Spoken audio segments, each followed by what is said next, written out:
out the signals for the Baltimore Colts. Unitas gives to Amici.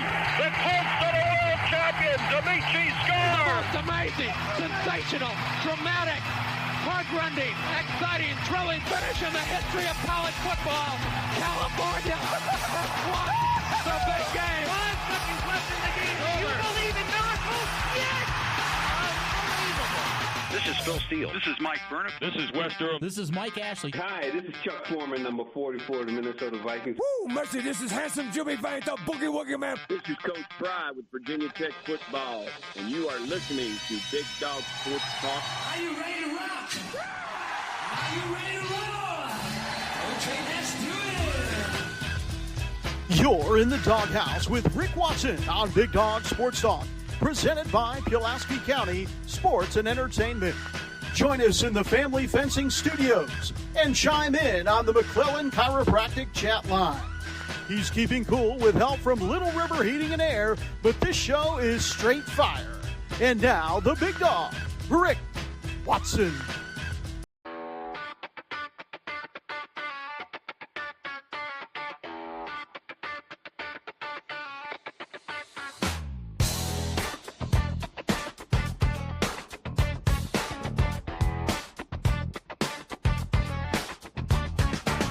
Rick Watson's got the mic, he's the big dog king.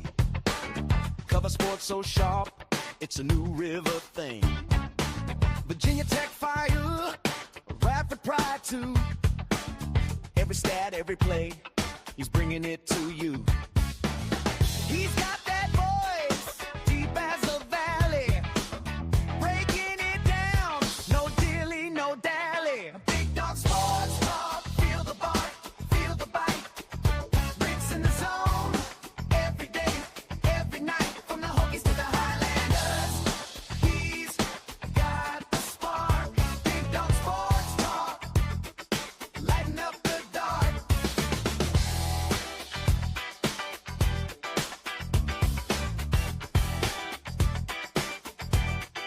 And good morning. How are you? It's Thursday here on the program. Hope you're well, wherever you might be. Hit us up on the McClellan Chiropractic chat room. From the courts to the fields, the stories unfold. And on the Professional Door text line, 391-0788. Today, we did have a little bit of shuffling with our lineup today. This devil flu that's going around, I think that's the best way to call it. The devil flu. Coach Ragsdale not going to be on because he's not feeling well, and Marty has to go to the doctor today. I'm not sure if it was for that. So all these things kind of happened yesterday afternoon. So we're going to reschedule Marty and Rags for next week. Of course, we certainly understand not being able to participate. So we will reschedule Marty and Rags for next week because everybody's sick.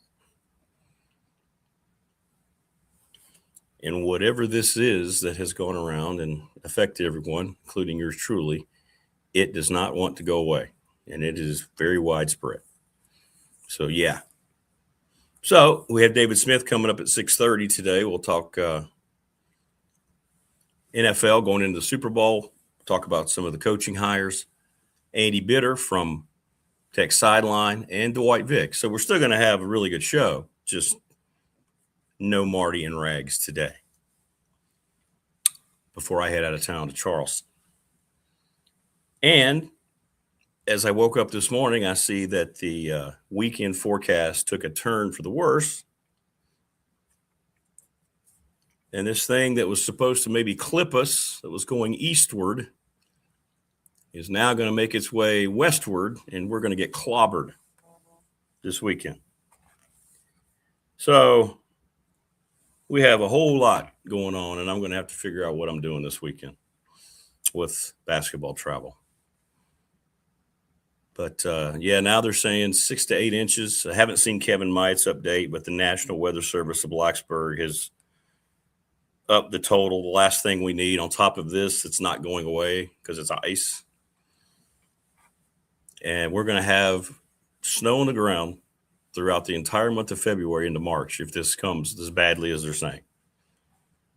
And they usually don't issue watches that quickly turn into warnings this soon unless they're pretty sure. So I don't know how that's going to affect games this weekend. If games were affected last weekend, I can only imagine, because this thing's coming through and it's going to clip all of North Carolina through Mount Airy and that whole southern perimeter from the tip of Virginia. So not good news, and I hate to be the one to spread it, but I'm sure you've been keeping up with it anyway. But it seems to always be the worst scenario, doesn't it? Morning, everybody in chat. Hope everybody's okay. So now I'm pretty stressed out about all that. For instance, our basketball team was not scheduled to come home. We play Charleston tonight, and they're just going to Clinton tomorrow morning. They'll be fine. They won't be making it home Saturday. There's no way you're coming over the mountain in a bus if that type of scenario hits. It's supposed to hit here Friday afternoon and go all the way through Saturday. So it's just going to be an absolute mess.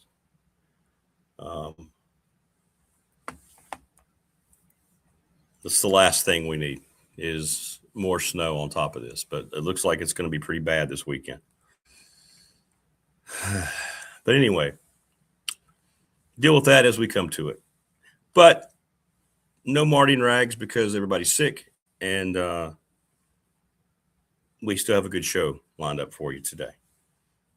So when David comes on here in just a little bit, we're going to talk about the playoffs, coaching changes, and we'll just have fun with it.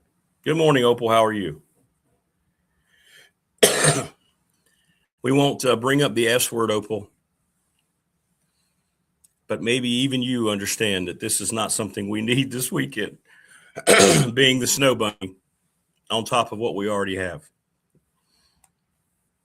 The only positive is that there's no ice. It's all snow.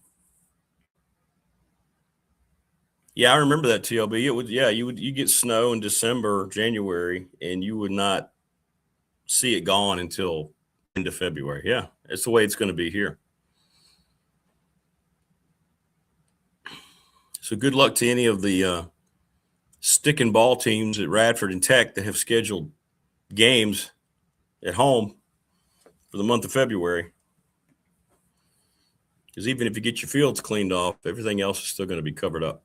So it's terrible. It's awful. No, Stephen, don't bring it on. So explain that sentence to me. Bring it on. How can that be something you want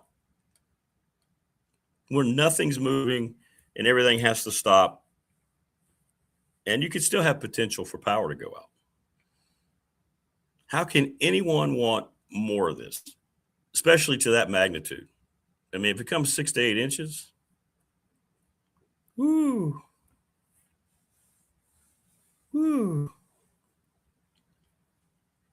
I mean, nothing's going to be moving. I don't understand. Never have, never will. And now you're concerned about all the travel that the teams have to make. Like Virginia plays Tech on Sunday. I don't understand. I don't understand how that's going to work. Okay, well, that's your scenario, Stephen. You get time off. The rest of us don't.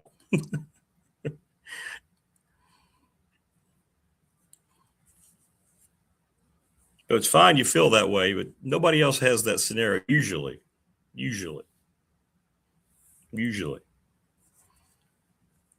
Appreciate your benefit, I guess, but I don't know how many other people have it.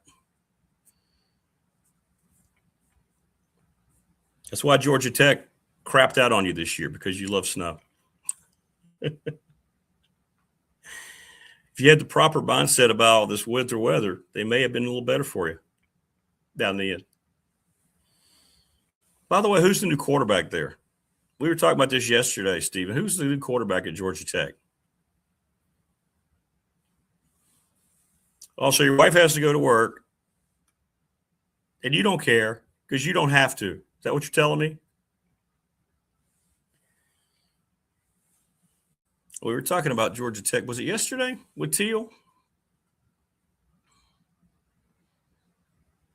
Yeah, I think it was. No, it was with Damien. Yeah. Who's Georgia Tech's new quarterback?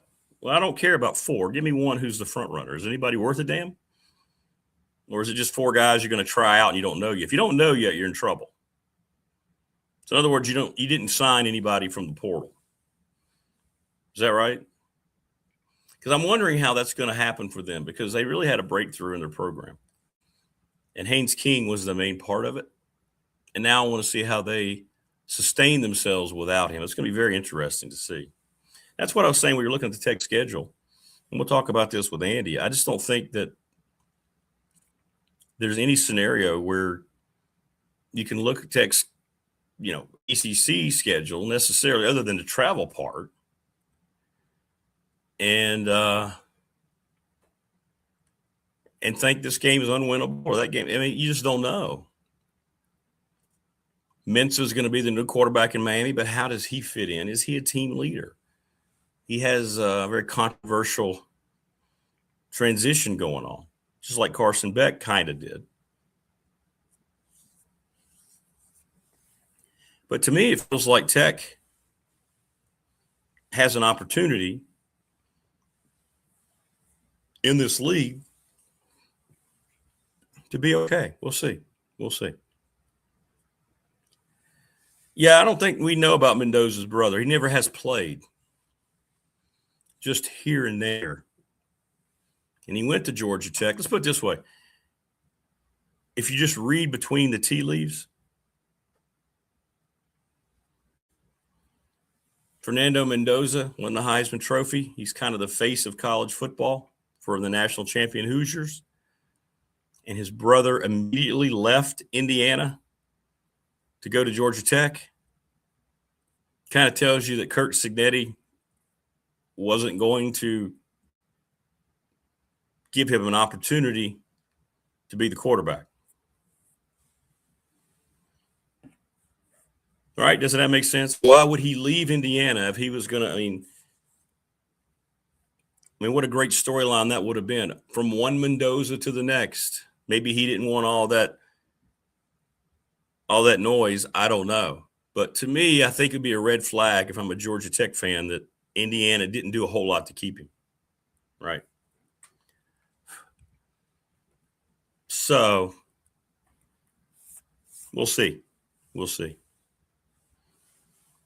Right. I mean, what a great marketing thing. It would have kept Indiana going. I mean, if he could play and if he could come in,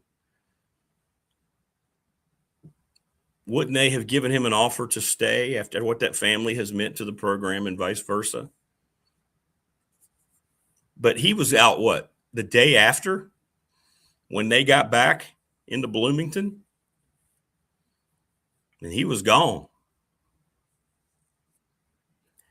I guess, but if you're leaving one place because you don't want the pressure of high expectations of the quarterback,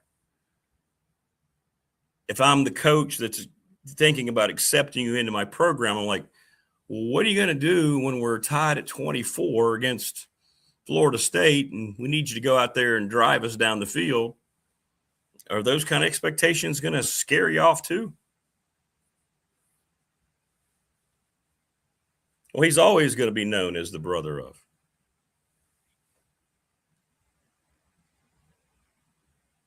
Right?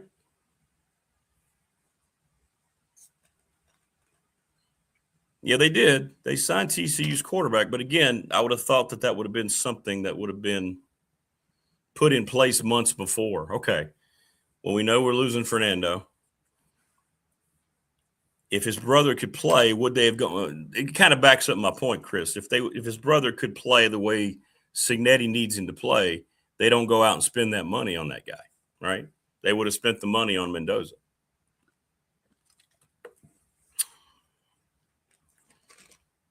I mean, I think that stands to reason. But anyway.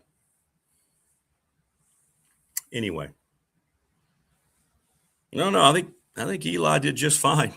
Eli's going to end up in the Hall of Fame. Couple Super Bowls. I think he's coexisting pretty well with his brother, to be honest with you.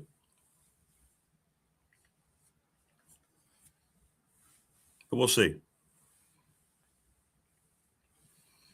No, I haven't. Everybody's still mad about Belichick. Dockich is a tough listen most of the time. But he doesn't pull any punches, so that's kind of cool. Yeah, the whole Belichick not making the Hall thing went to a different level as the day progressed yesterday. And now the NFL saying they're going to change stuff, which is interesting to me because the NFL is completely spineless. So it was interesting to see that they're going to change and look at some of the voting rights and all of this stuff. And where did I see that? Let me see here.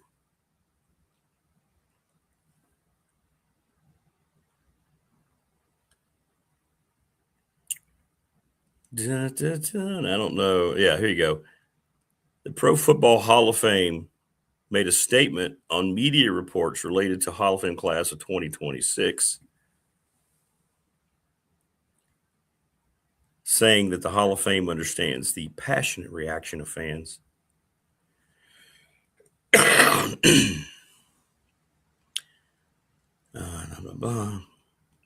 just getting through all the bull crap here. Each year, the Hall reviews the selection process and the composition of the 50-person selection committee. If it is determined that any member violated the selection bylaws, they understand that action will be taken that could include the possibility that such selections would not remain a member of the committee moving forward.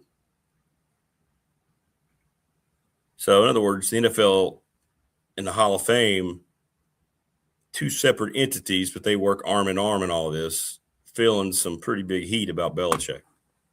Isn't that wild? So stay tuned. He might still get added to the class, and who knows? I just know one thing. There was some really good AI stuff going around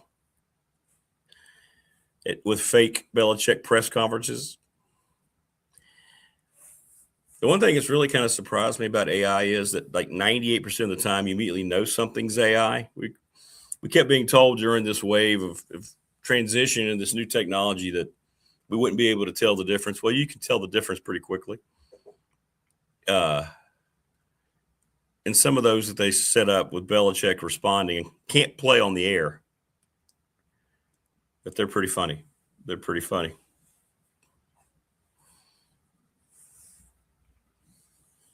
Correct. And, I'm not a big fan of his either. And they did cheat. But over 300 wins, second most wins all time, 31 playoff wins, 6 Super Bowls. And we talked about this yesterday. If he's not in, then no coach after him is never going to get in first ballot again, or they shouldn't. I don't know how you explain it if they do. And there's a lot of guys. We went through the list yesterday, right? At some point, Andy Reid's going to come available. Mike Tomlin now officially is on the clock.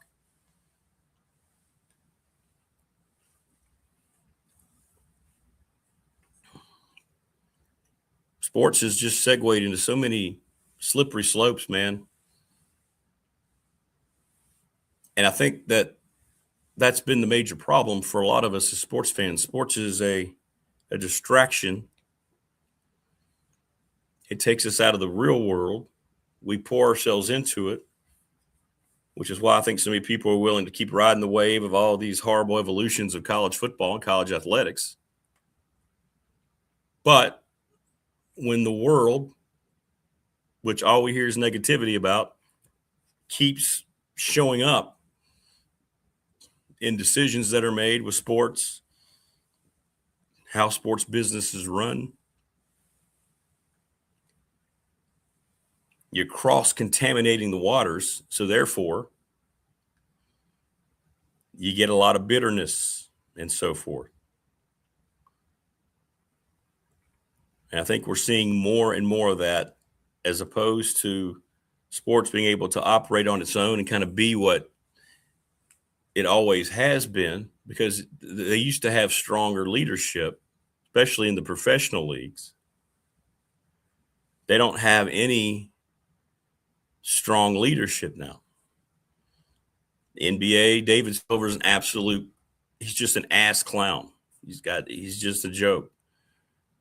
Rob Manfred is destroying Major League Baseball. There's going to be a work stoppage after 2026 that might wipe out the whole 2027 season. Roger Goodell brags about how much money he makes and how much money he's making in the league, never says a word about anything. Ever.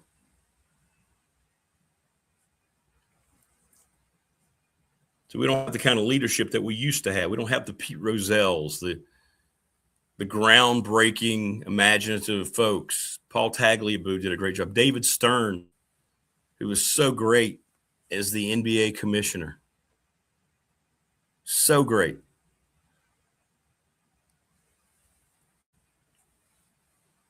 And I don't even remember the last good baseball commissioner.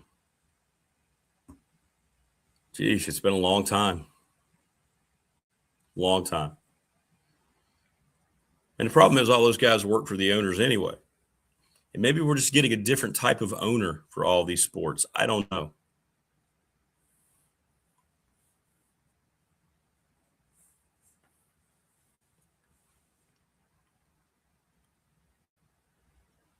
I don't know. But we do know that the Ready Set Fund is ready to help you. ReadySetFund.com. They will help you in every way, shape, and form. Get ready for whatever you're trying to do to raise some money for your sports team, church group, school group, whatever it might be. David Chris. Give Bob Chris a call. He's David's brother. CRIST@gmail.com. Thanks to Travis Williams, Professional Door Incorporated, sponsor of our text line. I bet you I got 60 texts throughout the day yesterday. It's great. Just people talking about sport, things that come to their mind. I love it. I love that we're kind of like the watering hole. Hit me up anytime. Thanks, Travis. 38 years in business. National Bank member FDIC, the exclusive banking partner, BDST on YouTube. My exclusive banking partner for 35 years. Congratulations to Lara Ramsey. BDST fan question of the week. The winner is Wings. 701 West Main Street in Radford. He's Ryan Pry, the attorney, trust and estate planning. We asked what your favorite Super Bowl go-to was to eat, and everybody said wings. Just about everybody. 70-some% said wings. 78%. Little River Heating and Air, 1095 Radford Street in Christiansburg, 540-553-2971. Charles Lee, be safe as you're out trying to keep people warm. What a great conversation we had with Jonathan Sweet yesterday. Pulaski County Sports and Entertainment, presenting sponsor of this program. How excited is he about the IHRA, the kayak community coming here? They also sent their new logo out yesterday, which is great, with a sportsplex. And it's going to look like that. Can y'all see that? There you go. Awesome stuff. Awesome stuff. Mark Huntley, we're still thinking about you. Hope you and your mom are okay. McClellan Chiropractic. Go see Mark. The good doctor is in to help you. 155 Walters Drive, 540-382-3333. Family Fencing. Thanks to Jason Green. Family Fencing sponsors our studios here. Free quotes at 540-200-8294. Get ready for the spring now. FamilyFencingNRV.com. Thanks to Brandon at Top Shelf Apparel, Austin's Mobile Home Supply. Since 1997. Give James a call at 540-381-8011. And the NRV Super Bowl, they're going to be having a special Super Bowl party all day long. You can bowl and watch the game and do everything that you want and have a great, great time doing it. Give them a call at 540-382-5525.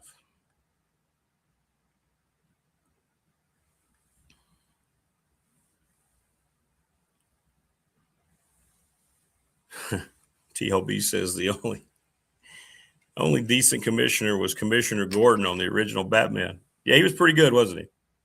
He understood his limits.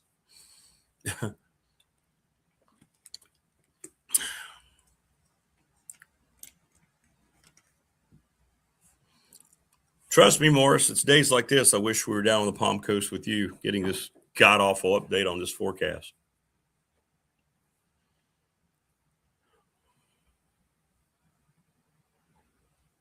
I'm just waiting for Myatt. He has not sent it out yet. He's extremely thorough. And if you are on X, my advice to you is to find Kevin Myatt, Myatt, and he'll give you every positive aspect about weather and so forth that you ever need.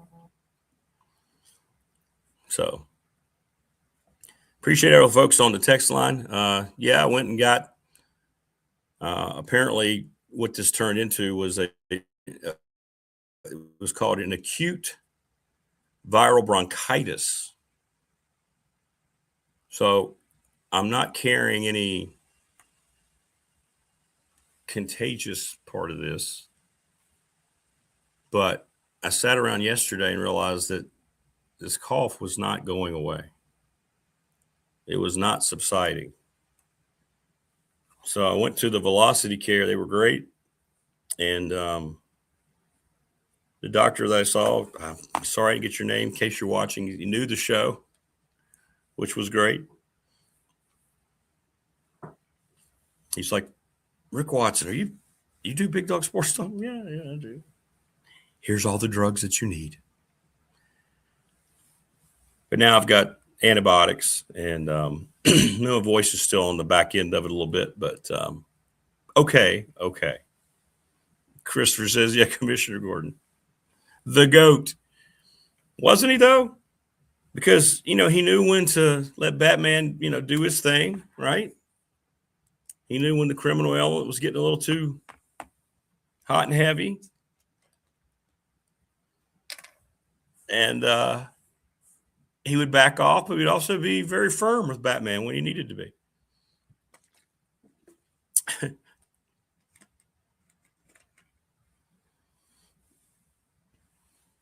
So anyway, I've got 2 different antibiotics. They gave me a steroid, so I'm ready to go. Yeah, I got kudos to the Velocity Care people over here in Christiansburg. I will single them out. They were outstanding. They had some people in there. I got in, got out. I waited maybe 1 minute out in the waiting room. Hey, come on back. Did all their thing, met the doctor, started talking about the show and sports. And the next thing you know, I'm walking out of the drugstore with bags full of drugs. It was a good day. My man. It's always a good day. Wait a minute. Is that him? It's David Smith. First of all, man, how are you doing over there? I just logged in, so I didn't hear your spiel. I'm assuming you got some medicines. Yeah, what it was, I knew I didn't feel sick anymore, but I couldn't lose the cough, right? And I would sound like I was on my deathbed. And so it ends up being some kind of bronchitis thing. So they gave me all sorts of antibiotics to kind of knock it out, but it wasn't pneumonia yet. So we battled through. Got to figure out this weekend now, though, because it's going to get worse here. How are you? Well, I'm okay. I have nothing to complain about after checking on you. It's that time of year. The crud has hit us, and here we go, Rick. Again, you and I are. Where is June? Where is July? Right. Where is August and September? And we may be alone in that. And I know we don't have football during that time, but we've got weather that's not Correct. this. And for all those winter people, I would say to them, congratulations, you got what you wanted. Nothing like crusty snow that won't melt and bronchitis and flus and cough and short days and slushing around. Nothing like that. Yeah. Versus exactly. An uncomfortable hot day. Okay, we're sweating a little. Oh my goodness. Oh, thunderstorm stuff. Yeah. We're not gonna sit in it anyway. Well, we're going to go inside and cool off a little bit, right? Or have a nice beverage. Yeah. Or a pool or something to that effect. So, and I'd be on this, if I'm on this show in June and it's 98, I'm going to still be on that hill going, it beats January 27th of this summer. I mean, of this winter. Correct. So there you Correct. go. So yeah, I'm trying to convince everybody blow by blow that this is not the season for me. So if it's your season, congratulations. Yeah, I never want to hear anybody say, "Oh, but it's so pretty." No, it's not. There's nothing. No, stop. Stop. And more coming this weekend for those who love it. Yeah, and that's the thing. You are. I don't know how. Yeah, and actually, it's going to be more than this past weekend. Just not ice. Just none of it ice. Yeah, it's more of a snow event. So happy snow, folks. All right. So before we get started, Bill Belichick did not make it in as the first ballot Hall of Famer. Now, I have some problems with some of the things that he did. I mean, let's say the way it was, Spygate was wrong. They did it twice. That got confirmed. And Spygate, when you're filming a Super Bowl walkthrough, that's about as low as it gets. Right. His protege did it for Denver when Josh McDaniel was the head coach. He did it to the 49ers when they were playing overseas. Got caught, turned the tapes in, admitted it. It's cheating. Okay, but all that aside, you can't win 300 games, 6 Super Bowls, and have 31 playoff wins and not be a first ballot Hall of Famer, right? Well, that's exactly it. And again, all those things have been documented and confirmed, and they happen. Yes. They're not the reason he's the best coach of all time, solely. So I just think this had a lot to. It's absurd, really, is what it is. I mean, if he were a guy that was on the cusp, you could say, well, maybe that's enough to keep him out. But he won 6 rings. He went to, I think, 8 Super Bowls as a head coach. Right. He went to 10 if you include his time as a defensive coordinator. That's 10. Right. It's only been 59, Rick. He's been to 10 of them. He's familiar with it. Yeah. He knows what it is. And I just think sometimes these writers, again, everybody carries grudges and this thing gets petty and whatnot. But when it comes to coaches, and they've changed the rule now to not make them have the 5-year wait that they used to. They now only make them have to wait 1 year. And it's practical, Rick. Coaches are older. I heard Jimmy Johnson talking about this yesterday. Coaches are older. Allow them to be able to see it on their terms. 5-year wait when coaches finish at 65 or 70. There's no guarantee they'll be able to take that in themselves. You would hate to see it being posthumous. And so Bill Belichick can be crusty, but ask his guys that he played for, and they will say to a man, he's the reason we won these rings. And it's never any hesitation. Brady himself said it yesterday. I also get to the point where everyone, pinpoints those things that he did, and there's no question he did them. That's just the one who got caught. Are we going to sit here and say that I heard Jimmy Johnson again yesterday, he mentioned it. He said, we tried to do some of those same things, trying to get some of the signs. And is it the right thing to do? Harbaugh in Michigan had some of that going on and that kind of thing. And so we recognize the ones who've gotten caught. We also, what we don't know is what we don't know. And so it's hard for me to believe that the only person in the history of football to ever try to get signs stolen to gain an advantage was Bill Belichick. And even with that, he still coached people better than anybody else. It's absurd. The NFL dropped the ball on a chance again to do the right thing. And I'll close with this. Being a first, people say, well, he's going to get in anyway.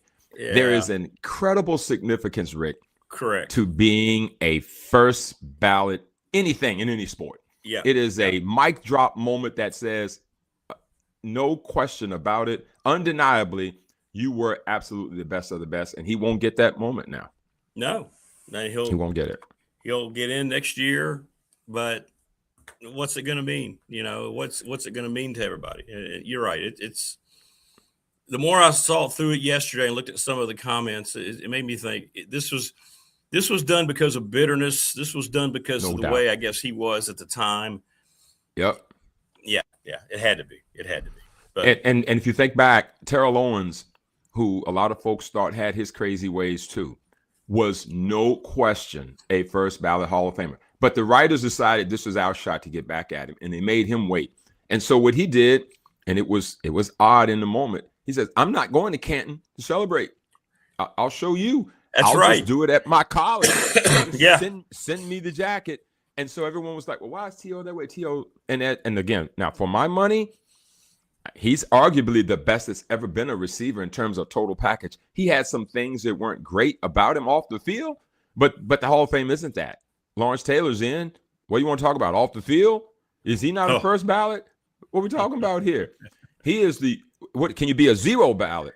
Talking about first. He should have he should have walked right out of the locker room straight to Canton, Rick. The day he retired, hey, I'm here, guys. Where's my bust? It's right there already. Yeah. So if it's not the Hall of Fame's opportunity to judge people on all these things. This isn't baseball. Yeah, I know baseball's got its own set of things with steroids and all that, and we'll save that for another day because I'm sure you've got your take on that too. I do. Wow, what do we got to get into? Okay, let's look at some of the head coaches' hires so far. Well, what we're looking at here. I'm not sure anybody has made. John Harbaugh in New York seems like a really good hire. Right. Saleh, we'll see in Tennessee. What do you think so far? Right now, I'm just kind of like, really? It's been hadn't it? It's been But you know what's funny? I don't know that when Dan Campbell went to Detroit years ago and they biting kneecaps, everyone clowned Dan Campbell, including me. I was like, what? Biting kneecaps. I said, is this what Detroit needs right now? It's exactly what they needed, Rick. So there are times when these things hit and there's times when they don't. I don't know how we felt about Sean McVay when he got the job. He couldn't have been more than 30, 31 at the time. He had been at Washington. He had been with Shanahan. He had been with LaFleur, all of them on that Washington staff with Mike Shanahan, if I'm not mistaken. And Kyle Shanahan was on that staff too. I'm not sure that we knew that they were going to be great either. But Todd Monken got the job with Cleveland yesterday. It's the most Cleveland thing I've ever seen. Todd Monken reportedly didn't get along with Lamar Jackson. So you're going to take him. Here's the guy we want. The guy that was at the 2-time MVP couldn't get along with you. Cause, in my opinion, just based on what you see, John Harbaugh probably was Monken's guy. And Lamar doesn't get along with him. Hey, you got to get along with him. We're not great. Everybody leaves. Bisciotti gets rid of everybody. Monken gets a job with Cleveland. And John Harbaugh gets a job at the Giants, which I support, by the way, the Harbaugh hire. But Harbaugh's record, if you think about him and Mike McCarthy, who's got the Steelers job, probably not a lot different. How many Super Bowls they both got? They both got one. Now Mike McCarthy doesn't really illuminate people, and I'm sure people doesn't really inspire. But he's been with the Packers. He's been with the Cowboys. He's got about 180 wins. Now, you call it what you want, but everybody's going to win games with great quarterbacks. And so people may say, well, he had Aaron Rodgers. Yeah. So Bill Belichick had Tom Brady. Well, who's going to get 200 wins without a good quarterback? Mike Tomlin had Ben Roethlisberger for the longest stretch. And when he didn't have him, they struggled. So you associate coaching wins with great quarterbacks. And so I don't have the biggest problem with Mike McCarthy going to Pittsburgh, although they've never hired a coach that was older than 40 years old. Yeah. And so seeing that, but he's a Pittsburgh guy. He's a Pittsburgh guy, Rick, and you and I are Tomlin guys. And so we just feel like, boy, to follow that guy, you had to come in with somebody. Maybe he's going to be the right guy. Don't know what they're going to do at quarterback. It doesn't matter who you put in there. You can ask Nick Saban about that. He was with the Dolphins. He gets the job, and he didn't stay there 2 years. Why is that? Because he didn't take Drew Brees when he could have. Sean Payton got him. They failed the physical. He ends up with Dante Culpepper, a second version of him, not the version that was in Minnesota. No. And it ended up going back to Alabama or going to Alabama. So right. You got to get that right. My Dolphins hired Jeff Hafley, the defensive coordinator for the Packers, Rick. And I saw his press conference in his interview. and again, these press conferences are fine and this and that and the other. He looks the part. But again, we have no idea how it's going to translate. We have no idea. They also hired the GM from Green Bay as well. So if we can feel like, if we have confidence in the way that the Packers are run, then maybe you can feel like this is going to be a good move because, Rick, at the end of the day, Miami needed to blow it up. They needed to change that thing up, and they did. They got a guy that looks like as you said before, a leader of men versus who we had before. So we will see. We will see. And he's a good dude, too. He's a good dude. Yes. We had him on the show twice when he was the head coach at BC. Yeah, he came on the show twice. It was a great conversation. Very sharp guy. I don't know, like you said, I don't know how it's going to transfer over.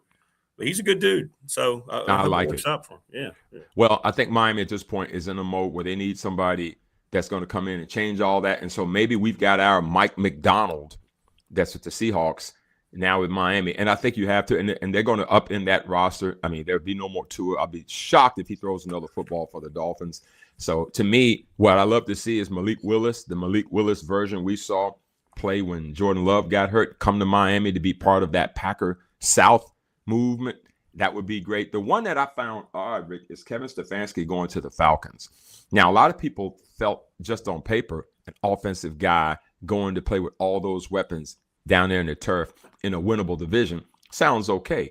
But it wasn't really received well by the Atlanta fan base. They felt like they could have done better. You know, there's this whole Stefanski didn't do Shador right. Deion's an icon in Atlanta. Is there some of that fallout? Atlanta's a very, very cultural town. They really support their team. If he goes in there and he gets them bad boys playing like the greatest show on turf, all will be forgotten. They'll be like right there with him. So we got to see how that one works. Although I don't know that Stefanski ever had a chance in that bad Cleveland organization. So I think the Raiders' job right now is the only one I don't think's been filled yet. And so we're going to have to see how that goes. But I also don't mind the fact that Jesse Minter is going back to Baltimore. They stay culturally the same. So if you like Jeff Hafley going to Miami, although he's been a head coach, as you mentioned, I think you said he was a head coach at BC. Didn't you say that? Yeah, head coach he at was BC. Boston, yeah, right. He did some decent things there. Yeah. Well, do you think they take him back now? The way they've been playing, I think they probably would like to have Jeff Hafley back. Yes. He's had a bit of a tough time. Jesse Minter going to Baltimore, coming from the Chargers, part of the Harbaugh mix. He was at Michigan with Harbaugh when they won a national championship. He spent time with Harbaugh in Baltimore, so they stayed in the brand. And I'm sure the Steelers probably wish they would have stayed in the brand a little bit. So yeah, the coaching thing, Rick, there were 10 new coaches this year out of 32 teams. 18 coaches like in the last 2 years. 18 coaches changed. I'm not sure that college changes players like people change underwear, but coaches, this is 18 out of 32 teams changing coaches in the last 2 years. And so everybody feels like they can be the new Seattle or they can be the new England. But you better have the quarterback right, or all this is a moot point. All of it. And if Wayne's asking what I would do if I'm Vegas, I would go, and after the Super Bowl win for Seattle, I will go get Clint Kubiak, and I will bring him in, and I will say, here you go. You're going to pair you with our number one guy, Fernando Mendoza, and just get out of the way. 100%. And that may be 2 years. Yeah. Rick, I believe that may be Brady's move. He may be just saying, we don't have to hurry. At this point, what's 2 weeks going to matter? It's January. Let's get it right. Yeah. And the fact that they haven't yet tells me that somebody that's coaching right now is probably the hire. They can't really get with them yet. Correct. Well, they could. I think there's a window that allows you a couple days to do it. But Brady understanding, and I'm making assumptions here, understanding the singular focus that Super Bowls entail. He's probably telling those guys, you go get that thing handled. We'll be over here waiting for you. You're our guy. That's right. That's right. We got you in here. Yeah.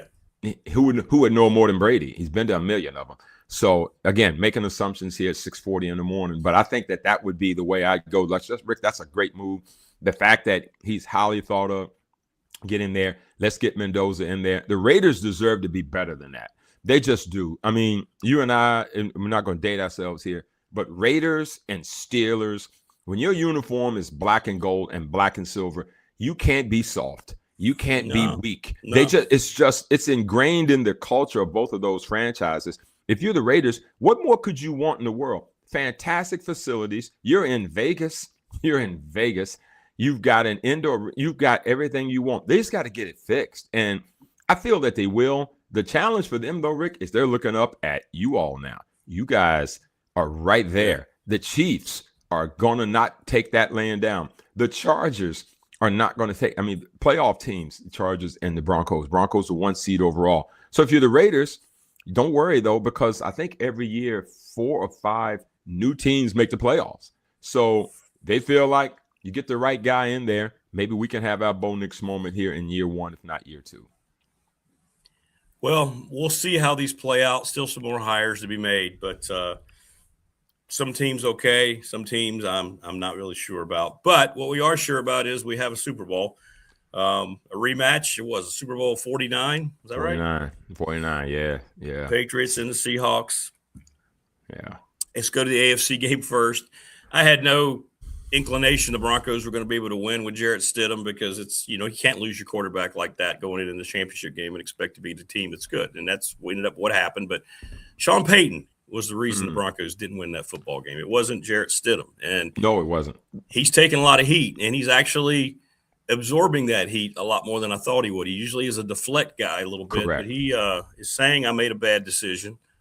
You go up 2 scores, 10-0. It doesn't mean Denver would have won the game, but you're putting pressure on a team that's really struggling moving the ball against the great defensive effort the Broncos were putting forward against a second-year quarterback. And you knew the snow was coming.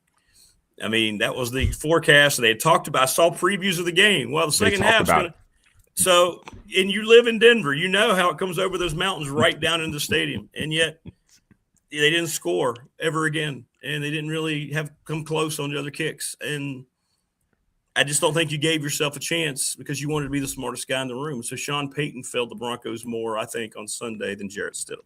Not a whole lot to add to that. I literally watching the game. I was very sensitive that day. The weather was falling all over our region, and so I won't going to wear you out. I did send you the Go Broncos text to start the game, but I said I'm going to let him marinate over there. I know you were healing up too. I said I'm not going to wear him out today. I want him to be in full mode to watch it. And so when Stidham takes them down the field and they go up 7-0, I'm thinking, nice. And then their defense shut the Patriots down on so many levels. They had nothing going in the football game at all. Nothing. And so then they drove the Broncos again, second quarter, take the ball down the field again, and it got to 4th and 1. But, Rick, we have been on this hill for the years we've been on this show, and I don't know what is going on in college football or in pro football where 4th and 1 in a scoring zone or 4th and 2 or 4th and 4 has become a go for it thing when 3rd and 4 is hard. Right. 2nd and 4. I don't know why people in scoring zones, and where I may see it being okay a little more is if you're if you're goal line at times, maybe. But Rick, I'm from the old school of, and it doesn't mean it has to be this way. You can't go broke taking a profit. Kick field goals in games where the thing that matters the most is the score. Now, you add to it the fact that, to your point, Jim Nance and Romo on the broadcast said, the weather's nice now. We're expecting snow by second half. All right. So you've got Drake May, who hadn't played wonderfully all playoffs. He's been fine, but he hadn't set the world on fire against your elite defense. You take that field goal and off you go. Because here's the other thing, Rick. Let's say you make the first down. You still aren't in the end zone. So you still got to. So what the chances of you maybe having to then kick a field goal or whatever? And on top of that, the play design that they ran was horrible. It's terrible. Horrible. It was horrible. A sprint out to the short side. Both defensive linemen for New England got pressure. It was done from. You had no other option if the one. As soon as it snapped it was done. Yeah. It was done. It was done. So, and then of course Stidham, the one thing he couldn't do later in the course. So by the way, they dodged a bullet there, got the ball back deep, and then I think it was 3rd down, and you knew you were going to punt because it was 3rd and long. You weren't going to make the first down against New England anyway. Play field position. The weather's coming. You already didn't get the 10 points. Now you're still at 7-0. What you can't do is give New England any hope. And what did he do?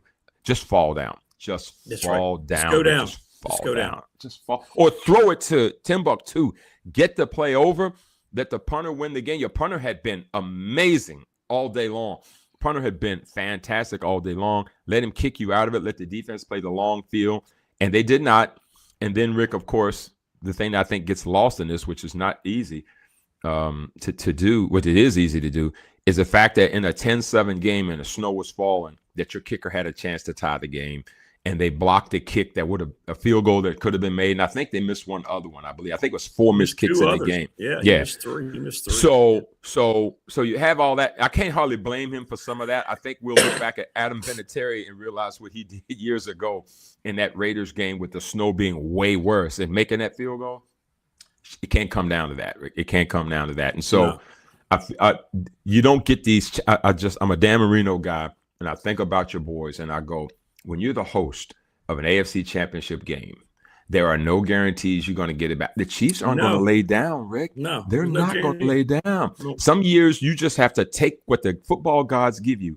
And you have all these wins, and you're at home, And Mile High, the greatest advantage you could ever have in sports, and the weather's coming in, bro, 10 points is going to win you the game probably anyway.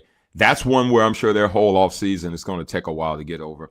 And you did all that without Bo Nix. Yeah. And so that's the tough part, Rick. Bo Nix is in that game. You win that football game. They win the game. That football game. Yeah, they're going to win the football game. Yeah.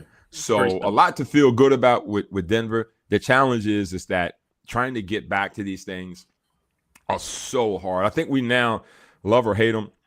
The Patriots and the Chiefs, you just got to applaud the fact that year after year, with all the stuff happening, roster changes, salary cap stuff, injuries, they're able to get back to the Super Bowl all these years. It feels like the hardest mountain to climb in sports. And if you're Denver, you're going to look back at this one and feel like, man, missed it by that much. The only thing that's giving me any solace, there's no way they would have beaten Seattle in the Super Bowl with Jarrett Stidham. So I don't want to lose another Super Bowl. I'd much rather lose the AFC. I've already lost 5 of them. I don't want to lose another Super Bowl. So well, you know what? You are. That's a great question. So you would have rather have not gone. Yeah, I don't want to. Yeah, really. I don't want to lose another Super Bowl. So they would have been blown out. They'd have been blown out. So you one of those that think that the Buffalo Bills' 4 Super Bowl losses in a row was more of a detriment than an accomplishment? It's a great accomplishment because they went 4 in a row. But I have a lot of friends who are Bills fans. They were like, after the first 2, we didn't want to go back to the third one. Wow. Yeah, John Elway said that. Yeah. When they played the Packers out in San Diego, his mom actually called him. If you see that documentary, he said, Mom goes, do we have to go back to the Super Bowl? Because, they had been beaten. Yeah. Yes, they had. They had been beaten. Well, now I am so different, but I'll bet you those guys in the moment, though, that's not how they felt. No, not in the moment. But but when they looked at it, they were probably like, yeah, we couldn't have done much with Stidham. Yeah. Yeah. Well, you know what, though, Rick? But you know what? Nick Foles won one. And so you get inside. Well, it's not inside, it's outside. It's in San Francisco. But I feel what you're saying. But it's a lot to feel good about with y'all moving forward. I love what you got. I love what your base is, and you're still on a rookie quarterback deal. This is the time to make your hay. This is the time to make your hay. Yep. Yeah. Well, we'll see. All right. What about Seattle? You get a good coach there, and you team him up with Sam Darnold, who nobody has wanted. Who feels worse about Sam Darnold right now? The Vikings. Nobody but the Vikings. The decision they made there. I tell you, Rick, you can't not help but root for him. And what's so funny about Sam Darnold is there was the clip that we all saw that went viral last year in Minnesota. How the team picked him up in a regular season win toward the end of the season last year and put him on their shoulders. This was like a December game, and they showered him with water for being a leader of the team at that particular time. So the team loved him. You think Justin Jefferson loved him? Oh, my goodness. You're talking about having that team at the top. Now, they didn't have success in the playoffs. That happens. Sometimes the playoffs come. You think about the Chargers have been to the playoffs the last 2 years, haven't been able to scratch the surface at all in terms of Justin Herbert moving them forward.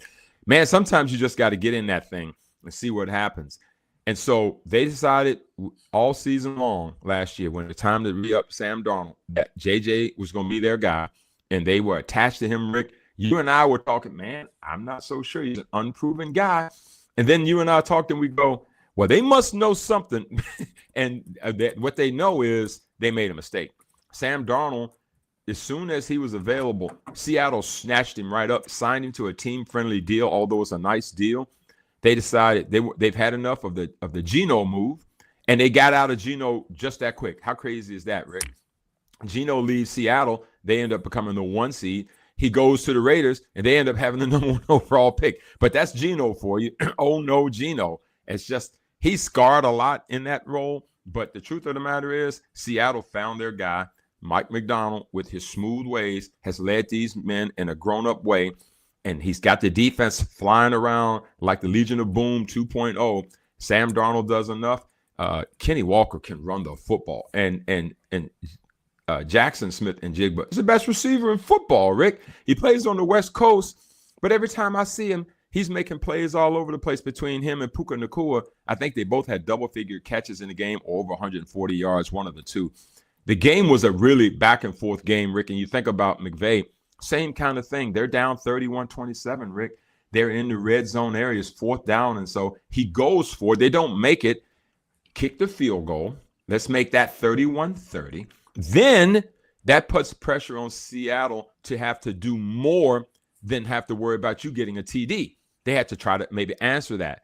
That's my take on it. Then when the Rams got the ball late in the game, maybe they get a chance to kick a field goal. I just feel like these fourth down going fours have run their course a little bit. But I'm with you. The most complete football team that I saw playing this year, to me, was between two teams. It was between Seattle and the Rams. I thought the Rams, forget their record, I thought the Rams and Seattle were the two best football teams that I saw play completely all season long. I think the Rams defense was a little suspect, but let's call it what it is. We had 2 1 seeds playing for the chance to go to the Super Bowl, and both should have been in. As it turned out, we got a 1 versus a 2 on the other side. And Seattle, to me, is the most complete team. And what a story it'll be. They hold that trophy up for a second-year coach that's probably under 40 years old. Congratulations to the Seahawks as they go. They don't have to travel far. They're on the West Coast. Super Bowl's in Santa Clara. And so the Patriots, we haven't even talked about them. About Mike Vrabel, Rick. What do you think about Tennessee right now? What do you think Tennessee's thinking right now? Yeah, both. Yeah, Tennessee and Minnesota both are like. Yeah, you're sitting there watching the Super Bowl with guys we could have had and wouldn't have even been a straight. Mike Vrabel didn't want to leave Tennessee. He didn't want to leave Tennessee. No, he didn't. He didn't. You know, Derrick Henry leaves there. He rejuvenates his career in Baltimore. You're thinking to yourself, who's running the Tennessee Titans? So good luck, Robert Saleh. That's your baby now. You deal with that leadership down there. And I like Saleh. I think he'll do a fine job. And I think his offensive coordinator is actually going to be Dayball from the Giants. I think he's going to be his OC there, I think I saw. So, but yeah, we've got ourselves a Super Bowl that I think we can feel good about. Rick's two good teams, 2 high-level teams going to play well. Mike Vrabel's going to have his boys ready. You know, you and I are fans of him. We knew when New England made the decision to move on from Jared Mayo that they had Vrabel lined up, probably had him lined up the whole year. They were just waiting on it to happen. So congratulations to both teams, Rick. And for you and I, it is off-season time. It's draft time coming up. I guess wait till next year. Here we go. Well, I've only been waiting for next year for about 52 years. I think 1973 since the Dolphins hoisted the trophy in back-to-back years. Well, it will be interesting. Hopefully we get you back on next week and for sure. Get you for a preview. I like the fact that it's going to be on grass. At least the Super Bowl's on grass. 100%. Yeah, I think the players love that. And I think too, yeah, we'll definitely get back together next week because we got to figure out who we like in this bad boy and unpack some of the stuff. And then Rick, after that, we'll start segueing into draft and free agency a little bit and see what's going on, man. It'll be here before you know it as we launch this last show of January, man. February 1st is Sunday. Groundhog Day is Monday. That's right. And let's keep checking these cold winter months off, man. And you got a game tonight and Saturday, right? Yeah, well, yeah. Saturday's going to be very interesting with this new forecast because I'm not with the team. So yeah, it's a solo act, right? Yeah, so it's going to be interesting to see what Saturday brings. But yeah, we're down in Charleston tonight. Won't be an easy game. Charleston's struggling, but they've lost 3 overtime games during this streak. I don't know. It's going to be interesting to see. Yeah, Charleston team's good. They beat Richmond earlier this year, so they're pretty good. Now, so Rick, will you be able to be virtual Saturday if possible? Well, it might have to be. There's no getting over the mountain, and I don't have a room, so it's like we have to make some discussions here soon about where Rick is Saturday's game. Clinton, South Carolina. Oh, upstate. Yeah, Presbyterian. Yeah, so they'll get there easily they'll be okay. I don't know how they're getting back Saturday. Yeah, they may not. They won't be making it back Saturday. If they didn't play tonight, they probably would have moved that game to Friday. Had they played last night, probably like they did last week, that probably would have been exactly. But you see, for some reason, when they start playing the Thursday games in the Big South for ESPNU, all the coaches complained. They wanted. No, it's not fair that we have to play on Thursday and everybody else has an extra day, blah, blah, blah. So they moved every game to Thursday when the rotating TV schedule starts. Oh, wow. That's why it's happening. Okay. And now here we are with this weather. So you don't have any flexibility to move any of that stuff around. Hindsight would have been, Yeah. Well, it's great to have you as always, my friend. Thank you for having me, Rick. Appreciate it. Sorry for the delay, man. We will catch up next week. Yes. And we got to unpack the Super Bowl and other good stuff, man. So y'all be safe out there. We will. My man. All right, brother. Thanks Take care, man. All right. Be good. There you go. See. David Smith, the best in the business. We appreciate David mightily as always. hit us up in the McClellan Chiropractic chat room, also here on the text line here. Let me get Andy's invite sent. People asking, no Rags and no Marty because they're sick. No one else to say it. Everybody is sick. Everybody is sick. So we will have those gentlemen on with us next week. We're going to redo it next week. So what is Wayne doing? Is he in here whining about Carolina? Is that what he's doing?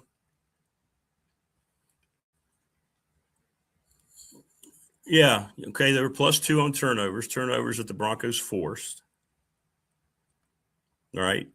He didn't just fumble. He was stripped. There's a difference in a fumble and a fumble call. We're going to get into, because you wanted Carolina to win, we're going to get into numbers now. That doesn't change the scoreboard.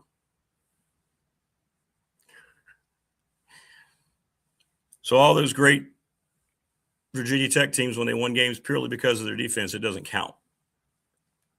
The Steelers in the 70s,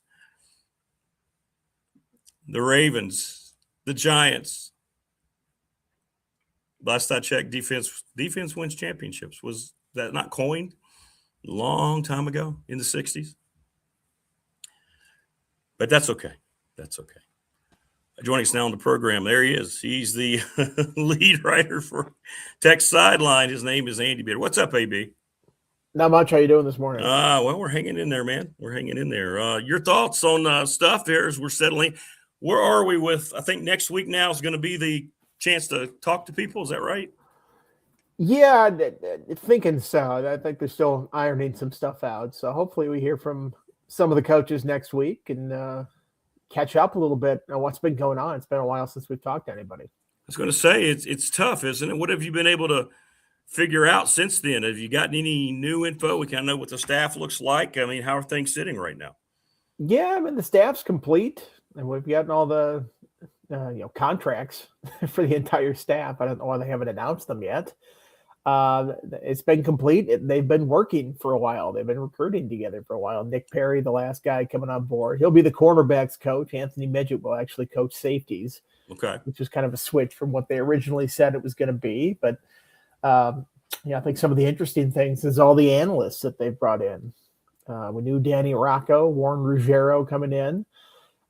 Josh Conklin now, a defensive side. So, I mean, these are 3 guys that have been head coaches before that they have on their staff that are, in those roles where they can coach, but don't necessarily have to go out and recruit, which I think might be, preferable for a lot of guys that sure. You reach a certain point in your career and you're like, I just can't go on the road begging these high school kids anymore. I just can't do it. There's a coach I covered in Auburn where he's like, I'm going out begging. I got to go beg these high school kids to come play for me. It's like, it's doesn't seem like it's a fun thing. So it's a lot of coaching experience that they have on the staff that aren't necessarily one of the 10 quote unquote on-field coaches, but that you're allowed to coach now. So I think it's a good way to set it up. That's a great point, because you do have guys that are just like, okay, I'm out.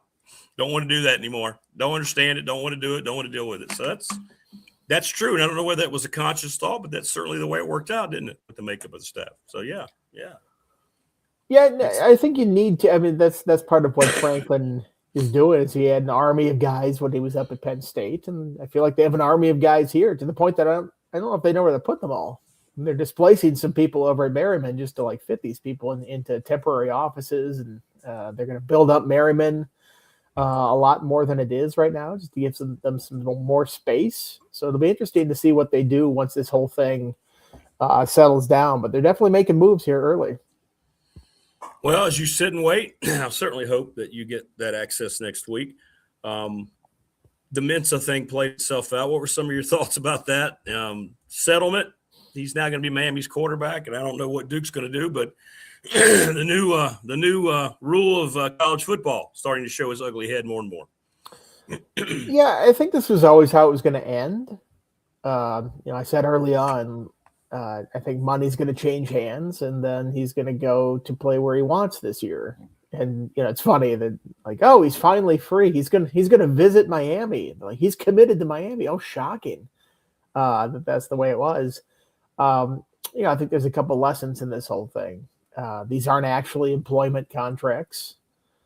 I think if they would have brought these things, if this was like a real contract in a real employment situation, and they brought this in the court, and it was a signed deal, I think labor lawyers and labor disputes like that, they've seen these contracts before, and if they're legit, then they'd be tough to break in a situation like this. But these are pseudo contracts, and they write around. They actually write in there on all these NIL deals. They're like, this is not an employment contract, and we're not paying you to play here. We're paying you for your NIL rights to market you when you're here. And it's like, I think if you get into labor law and they see real contracts, they know how to handle those. But these aren't real contracts. So it's this huge gray area of how enforceable they are.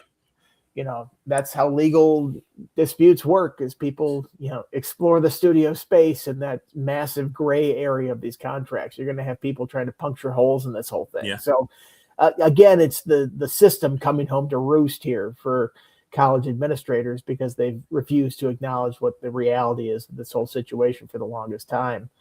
So yeah, don't believe these contracts are ironclad, or that you can't get out of them. You can typically buy your way out of any contract. But I think the lesson for schools is write a buyout figure into your contracts, because I think Washington had one with DeMond Washington. I was going to ask you about what was the difference in the two scenarios. So. I think they had an actual figure that was pretty hefty in there for a buyout. And that's part of the reason why he couldn't get out of that, is that the other school just wasn't going to pay the buyout. And Mensa did not have anything. And they put in, the damage would be irreparable if he were to go somewhere else. And I think you get into a legal situation, you go, come on now, name a figure. And that's what this whole arbitration was about, was coming to a figure. I love the reporting, but they're like, oh, this was between Mensa and Duke. Miami had nothing to do with it. It's like, right, where do you think the money's coming from, the buyout on this whole thing? Like, you think these two entities just met each other for the first time after he was a free agent in this whole thing?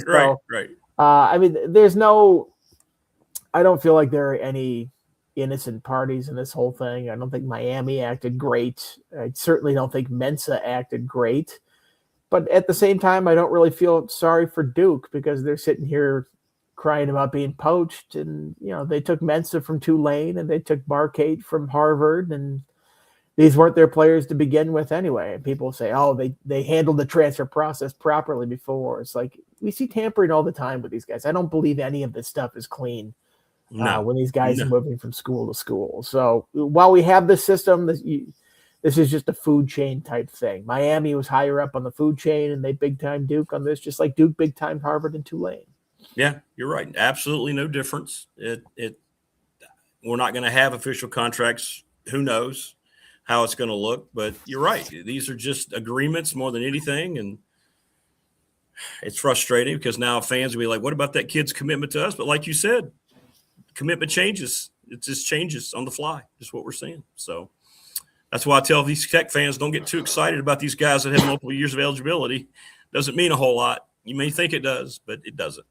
It really doesn't. And everybody's like, oh, you can pay every player on the team. It's like, do you need to? Yeah, exactly. You don't need to. Right. I think NFL rosters figure out that, 30-40% of the team is just, bare minimum guys.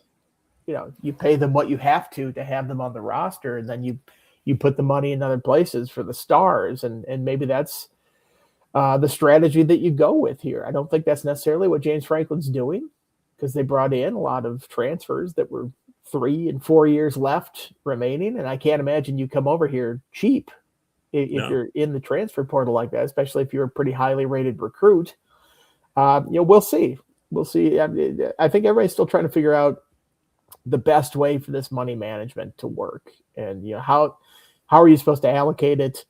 Where do you put that money? I think they're wising up that it's smart to pay the quarterback quite a bit of money. I mean, it's like the NFL, right? Yeah. All these guys are getting paid $40-50 million because you have to have the quarterback position correct. And I think then that filters down to the rest of the roster. But we're still only a couple years into this thing. It's not like everybody understands exactly how to do it. So there's probably different approaches that all these schools have, and it'll be interesting to see where this thing settles, because eventually teams will figure out the way to do it, and teams will succeed with it, and then it will be emulated by others, and that'll sort of be the way that it's done. But right now, I think there are still a lot of different approaches. Did you get a chance to see Teal's conversation with Whit Babcock? I saw a little bit of it, where Whit's kind of looks like he's taking a deep breath now that he's survived the hard times, looking forward. So we'll see how all that plays out. I didn't get a chance to read it, so I didn't know. Yeah, and he was on the podcast yesterday. We talked about it a beautiful bit, okay. Talking with Teal. It's what we had kind of been saying for a while, that we thought Babcock was going to stick around. Teal was more certain of that than I was, so I'll give him credit with that. I was like a little on the fence, but still like, why didn't they get rid of him when they got rid of Pry? Like, why would you make him go through all this stuff and, be part of the hiring process for the new coach, which he was. I mean, people like to say he wasn't involved. He was involved in that whole thing. Why would you do all that to make him the face of some of these announcements if he wasn't going to be a part of this process going forward? And, people want to dump on him, but, he sounded the alarm about this financial, shortcoming that Virginia Tech had. That kicked things into gear to, get the Board of Visitors to respond finally and allocate some money. And, without that, I don't think you get James Franklin. Without Whit's efforts, along with Jay Pearson, Ryan McCarthy, Bud Foster, I don't think you land James Franklin as the head coach, and that sort of turned this whole thing around. So I think credit where it's due. He was part of that whole process, and we'll see. I think they have set things up that they have a pretty good head coach now, a head coach who is demanding, who pushes for stuff. And that might be trying for an athletic director sometimes, for a coach that's constantly asking for more and more and more. But they finally have some resources behind them too, that they can give them more. So I'm interested to see how this dynamic works. And I think Virginia Tech has a much better chance for success now than it has in the last 10 years. Yeah, you're right, 100%.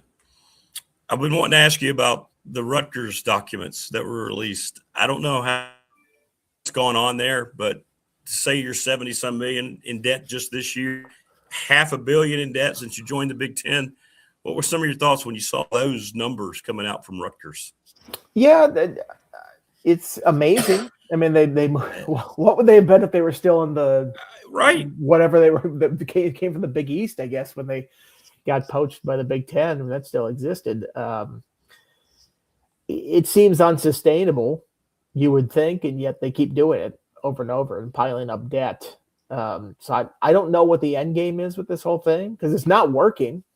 It's not like you're like, well, Rutgers is paying $500 million for all this stuff, and they're raising banners every year. No, they're not. They're winning a couple Big Ten games a year. And, I can't talk too much trash. They've beaten Virginia Tech twice in the last couple of years here. So, it's like, oh, look, this lowly Rutgers program. It's like, well, look at where they were compared to Virginia Tech.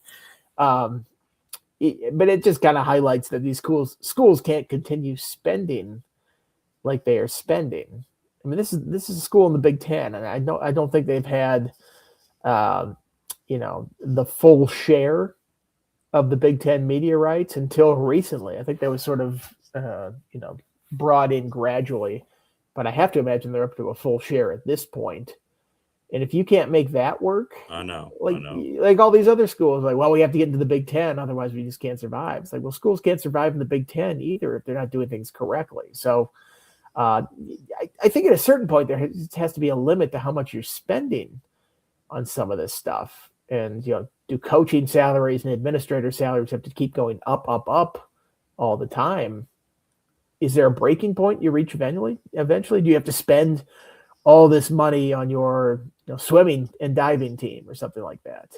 Like some of these salaries for coaches at the Olympic sport level, I mean, these aren't revenue sports, and they're still spending like they're making money on those. And so I don't know. And then you add in the travel costs. I mean, they do all this stuff for football, and you're traveling to UCLA and USC for, I don't know, whatever other sports that for softball or something like that. what would you be? I don't even know if Rutgers has a softball team, but there are just some things in college sports that they could do more cheaply that they haven't had to because they've had all this money flowing in. But apparently, it's not as much money as people think because they're operating at such a deficit every year. Now, I wonder if this is the first of many we're going to hear about. That whole thing with the Big Ten that hasn't been a good return for them. They wanted that New York northeastern market. I don't know how that's paid off for them financially, but clearly it's not helped Rutgers, like you just said, right? Jumping into the Big Ten. So. Yeah, well, I mean, I think it's helped the Big Ten network. They got up foothold into the Northeast there. And Rutgers clearly isn't going to carry the New York market. Right. They carry the New York market like Boston College carries the Boston market. Like, it just doesn't penetrate. No. These are pro sports towns out there. But you talk about, it's going to come out for other schools. UCLA has been running a heavy deficit for years. They've been a financial mess out there. Now they're in the Big Ten, which is an odd fit. They're a partial share. They don't even get a full thing. I believe going in. Maybe that was Oregon and Washington. Maybe they do get a full share. But either way, they have some financial things that they have to work out there as well. Big Al in chat says Rutgers doesn't get a full share of 2027. Wow, what a deal! Okay, okay. Then they're still getting sort of weaned on to the Big Ten there. I mean, you had to take it because you're in the Big East and the Big Ten calls you. It's like, what? Like, I'm getting tapped to come into this conference, but competitively they're in a bad spot, and financially they're still in a bad spot. So it's not a great situation. Other questions for you coming in. That's cool. I like people just asking Andy direct questions. John Boleyn's still set to retire. He's already retiring, right? That's done. I think it's in June. I think that's when it's official. Nothing's changed though, right? Nothing's changed there. No. Okay. Yeah, that was going to happen. So, okay. All right. I guess that's all we have for you. Question. What do you think of the let me ask you, not picking on you at all, but you're a Minnesota Vikings lifer. I know that. You're an avid fan. And by the way, I have a jersey for you. Somebody gave me a Twins jersey to give to you. I got to get that to you. Wow. Pretty cool. Pretty cool. Was it 50% off? Everything with the Twins seems to be. Well, I don't know, but it's cool. I think you'll like it. So, any event, when you see Sam Darnold taking the Seahawks to the Super Bowl, what do you think? How does it make you feel as a Vikings guy? I mean, used to it at this point. I mean, this is the franchise that when Dennis Green was the head coach and they were doing so great, his coordinators were Tony Dungy and Brian Billick, who both left and then won Super Bowls somewhere else.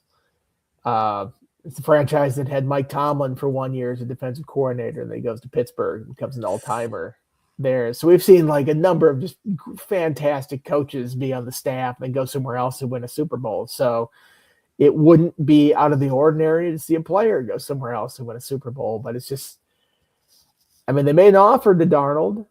It wasn't as many years as Seattle, but I thought it was a fair offer. And when he left, I wasn't all broken up about it because having a rookie on a rookie deal, the quarterback, is such an advantage in the NFL, provided that rookie quarterback is good. I don't know that JJ McCarthy is good. You don't know yet necessarily. Yeah. In fact, I'm having some serious doubts about the contrary there.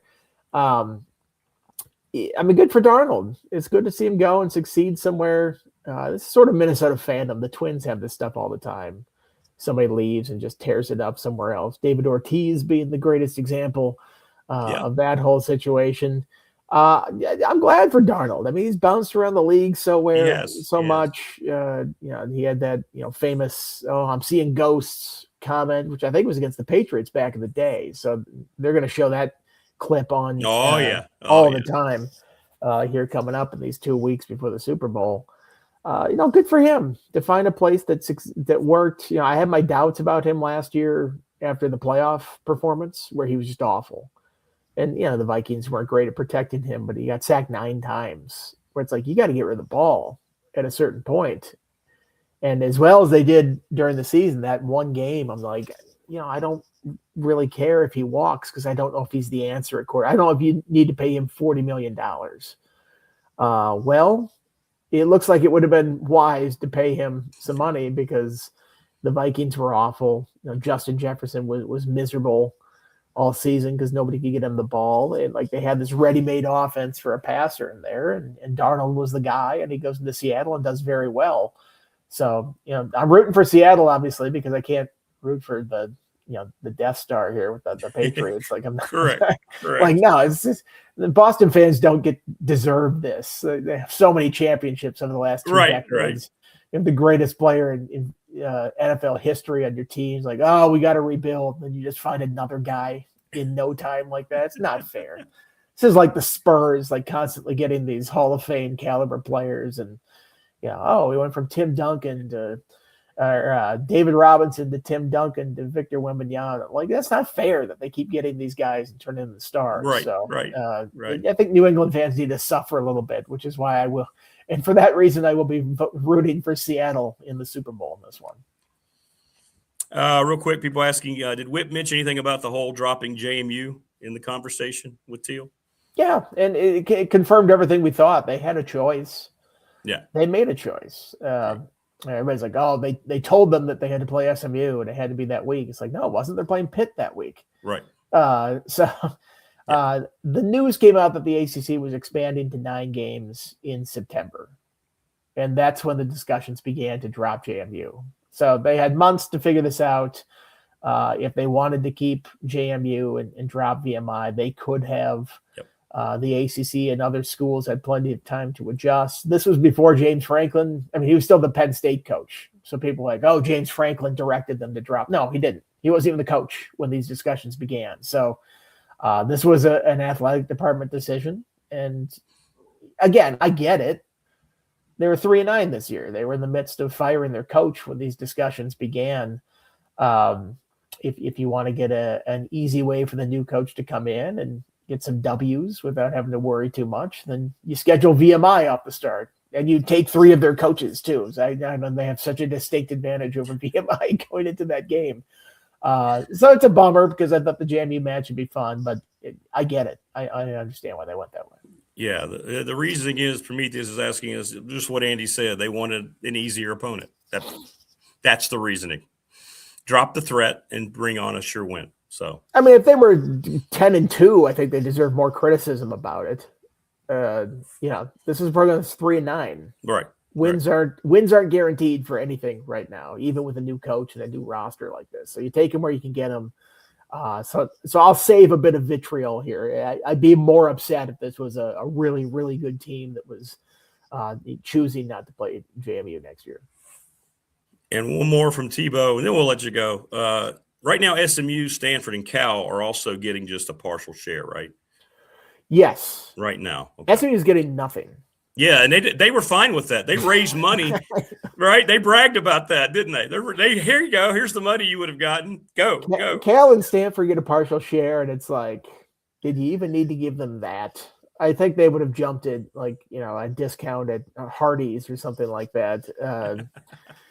I should have said Bojangles. That would have been a more ACC thing. Yeah. The joke was right there, and I screwed it up. SMU is just like, we don't care. Like we're so rich, we've got money coming out of the ground out here. It does not matter. You do not have to pay us. We just want to be in a big time conference again. And now that it's fashionable to pay players, SMU is like, we know how to do that, man. You see that documentary from back in the day? We did it the best. Nobody beat us. Yeah. They're just like, we'll fly in our flight of 30 billionaires or whatever it was, that flight that went up to Penn State for that playoff game that one time. It's like, how much money is on that private plane? That's what SMU is. And look, they've been very competitive even without all that conference money coming in. And they will be going forward. No doubt. All right, brother. Well, great stuff, man. And hope you don't have to go. It looks like we're going to get hit pretty hard by this new snow. So I hope not. I got class on Monday. I haven't had it yet this semester. We had a holiday and then got snowed out. So if we get snowed again on Monday, I'm going to be 3 weeks in the semester, and I have not met my students yet. Not even said hello to anybody. Wow. I'm going to be in a load of trouble. I'm going to be trying to catch up at the end of the semester. Well, and hopefully next week you'll be able to talk to some coaches and we can have a great conversation about that. So that'll be fun. Yeah, it'd be nice. Yeah. All right, brother. Take care, man. All right. Talk to you later. All right. There you go. Andy Bitter. Good stuff, as always. Good questions, by the way. Thanks for the questions. I'll be right back, by the way. I got Kitty Patrol. It's cold. So.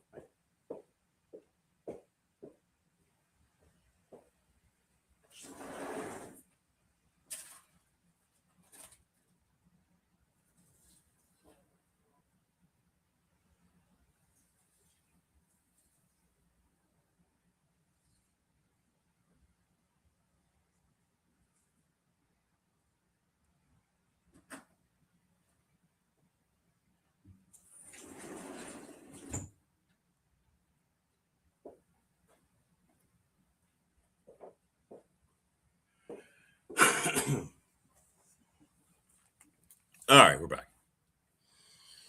Good stuff. Good stuff. Got to give the guy credit, man. He tries to go out. He tries to hang in there, and it comes too much, and then he comes back.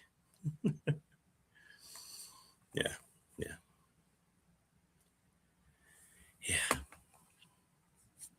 Good stuff, though, from Andy. Good stuff from David Smith. We still have Dwight Vick. I'm getting a ton of text messages about, yes, today was supposed to be Marty and Rags, but Coach Rags is under the weather, and Marty's actually had to go to the doctor. He had something that popped up, and so he's okay, but his doctor appointments are like right now. He had to get in there first thing. So our schedule will move to next week with Marty and Rags. Don't know yet how that's going to play out, but just to let you know, okay? Hit us up on the McClellan Chiropractic chat. Thanks to Lawson's Mobile Home Supply, the NRB Super Bowl, Top Shelf Apparel and Pulaski Family Fencing, sponsor of our studio, McClellan Chiropractic, Mark Hunley. And Mark, if you're watching, I will call you back. Sorry, we were busy yesterday getting things ready for the trip today. Pulaski County Sports Entertainment, thanks to Jonathan Sweet for joining us yesterday. Presenting sponsor, showed you their new logo. Charles Lee and Little River Heating and Air, 1095 Radford Street. The attorney, Ryan Pry, in Radford, 701 West Main Street. He is a trust and estate planning guru. BDST fan question of the week. National Bank member FDIC, the exclusive banking partner of the program and of me. Professional Door Incorporated, sponsor of our text line. Travis Williams, doing a great job. Business is booming. Travis is unbelievable, keeping up his dad's business and the Ready Set Fund. And if you want a T-shirt, hit me up. They are $20. Showed you the shirts yesterday. Rodney, I got to get with you on that, by the way. And a couple other people wanted T-shirts. I got to get with everybody. But yeah, let's get into this a little bit now while we wait for Dwight.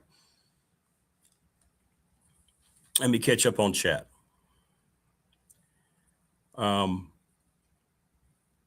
And here's some things you can just say it the way it is, and you can flip it into whatever you want.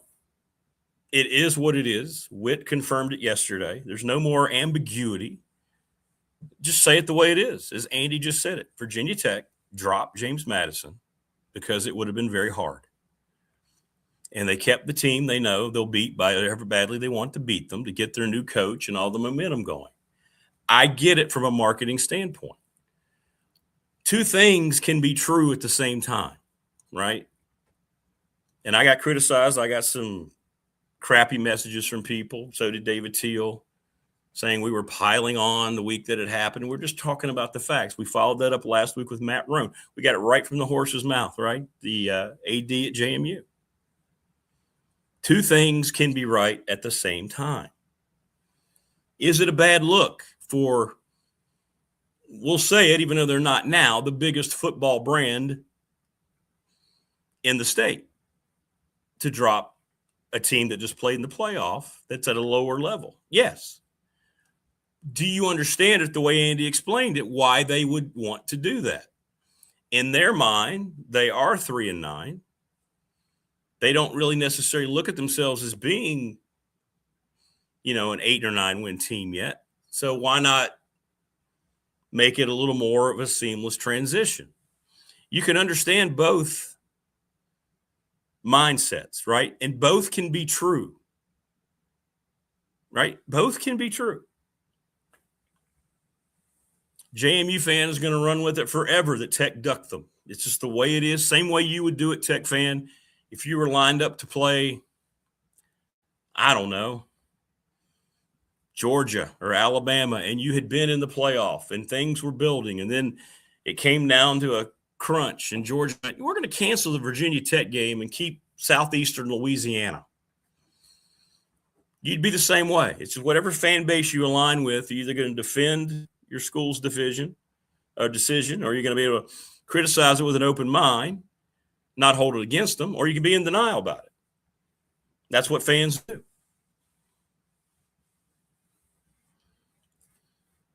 Is it a bad aesthetic look, especially for people outside of Blacksburg? Absolutely. Tech's been getting clobbered because of the dropping of JMU.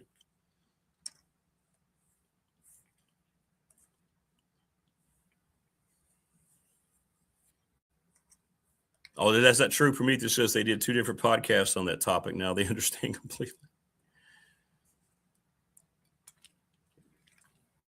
Where do I fall on it?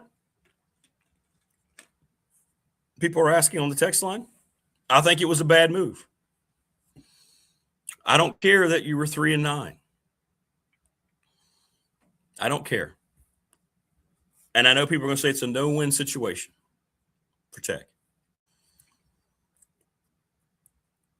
But you're still Virginia Tech, right? You're still the place that Frank Beamer built and Jim Weaver. And I know JMU had a great season, and I know they were in the playoffs. And they're not the same. They lost their coach. They lost 3/4 of their coaching staff. Not as many starters are leaving JMU to go join Bob Chesney at UCLA, but I think it's like 7 or 8 left. They were coming to Blacksburg. You had a chance to get national exposure for your new coach who wants everything to be about him and exposure. So instead, you kept the game that people are going to flock to because it's the first game for James Franklin, but nobody's going to even give it a second thought as being a competitive contest. I think even people, I saw somebody in chat, who was that, Chris? Prometheus, one of you, said, I'm not even going to count that as a win. It's just basically a scrimmage. And yes, it will be, even with a bunch of new players. As Andy just said, they have 3 coaches from that staff for VMI. They're rebuilding their staff. And what did they win last year? 1 game? 2 games? But here's the other side of it. Once you get the non-conference over with, depending on what the record is, and you start getting into conference games, nobody's going to think about it much anymore, at least in the context of next season. And that's what Tech is counting on. They're taking the hit now, and they don't think people will be worried about it come September or August. And that they might very well be true. For now, it's a bad look. It may not end up being that way down the road. Who knows? We'll ask Dwight about it coming up. That's the other thing, Prometheus, I want to ask you about, because I haven't read the article, but apparently, Witt was laughing with Teal. He was very at ease,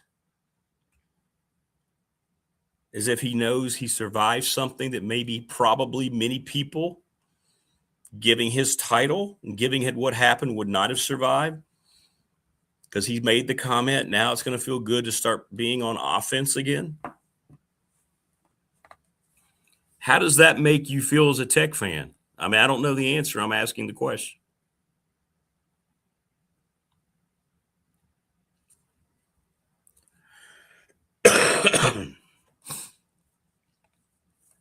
So Kevin Myatt has just updated the weekend. He says, The National Weather Service in Blacksburg has issued a winter storm watch for late Friday into Saturday for all of its area, except counties closest to I-64. This looks like a widespread 3 to 6 inches of snow for us. If you're down toward I-64, 1 to 2, and it could be 6 to 9 inches near the North Carolina state line. So there we go. Awful news in every way, shape, and form, especially for those of us who are scheduled to travel, but I don't know if that's going to be able to happen now.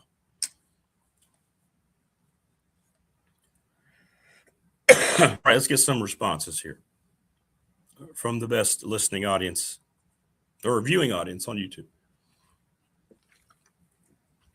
Coming out stuff, guys. Sorry. I have my antibiotics now, so shouldn't be too much longer. But I had to accept defeat yesterday. That's the thing. I kept thinking, well, it's going to come out. I've always beaten this stuff. And I went into a coughing fit yesterday. I said, all right, I'm done. I'm going to Velocity Care. Prometheus says, I personally don't care, but I would hope Witt would have gotten some pushback from Teal since he was the loudest one. So there wasn't any pushback. I got you. TLB says you sink money, time, and effort into achieving notoriety and prestige in football. Then you run from JMU and pad the schedule. And this is higher learning. Tebow says, either way, I lost no sleep over playing JMU or not. People will forget about it if Tech goes out and has a nice season. Yeah, I think that's what they're counting on.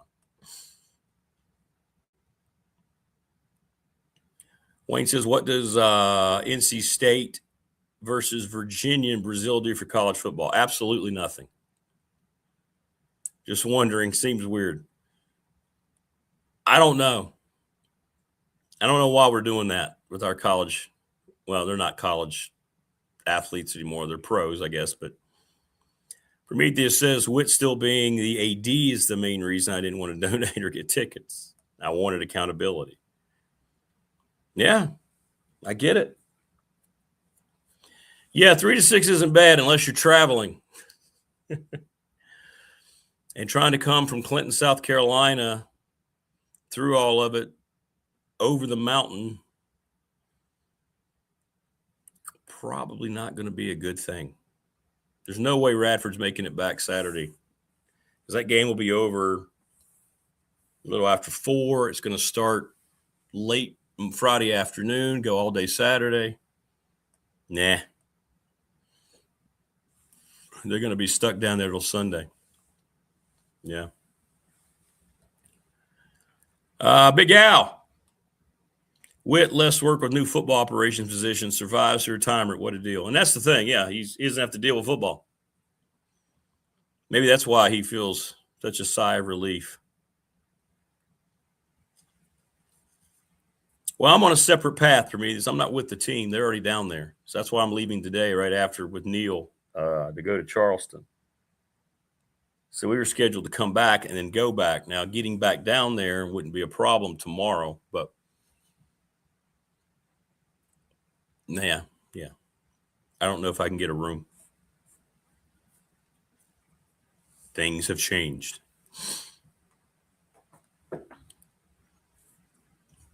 But in any event. So good comments coming from chat regarding that conversation there with Andy and Witt's conversation with David Teal. Good comments. Like I said, two things can be true at the same time. It's not always this or that. Big Al says, Witt, no accountability for a decade of failure in football. How many ADs could survive? Sounds like that's what he's thinking too. There you go, Brian. Yeah, 3 to 6 ain't bad if you don't have to work 10 hours in it. Yeah. Yeah, Fancy Gap is going to be – that's the problem. Leading up to and then getting through and then down. That's very dangerous. We played at Asheville one year, and we had a similar type of return snow to come home in. And we ran off the road in a van. Fortunately, we didn't hit anything. completely turned around, did a complete spin around. Trucks were wrecked. It looked like a battlefield. There were trucks who were jackknifed, 2 that were turned over. I'll never forget it. Ambulances. It was just, and I think when I remember all these images, that's why I just get so disgusted when people try to act like snow is wonderful.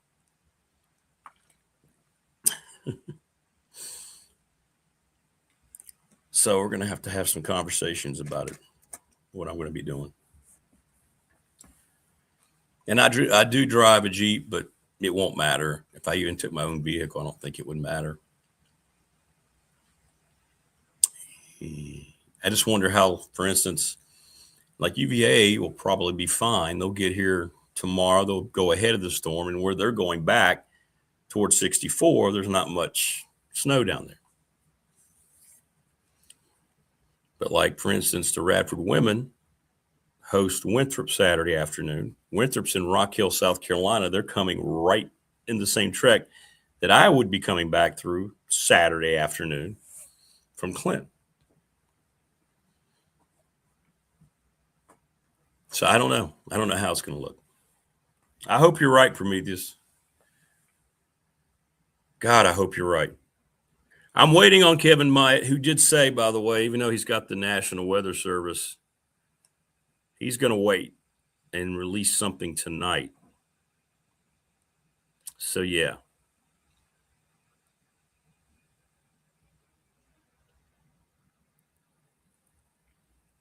But when you have the National Weather Service, I don't know.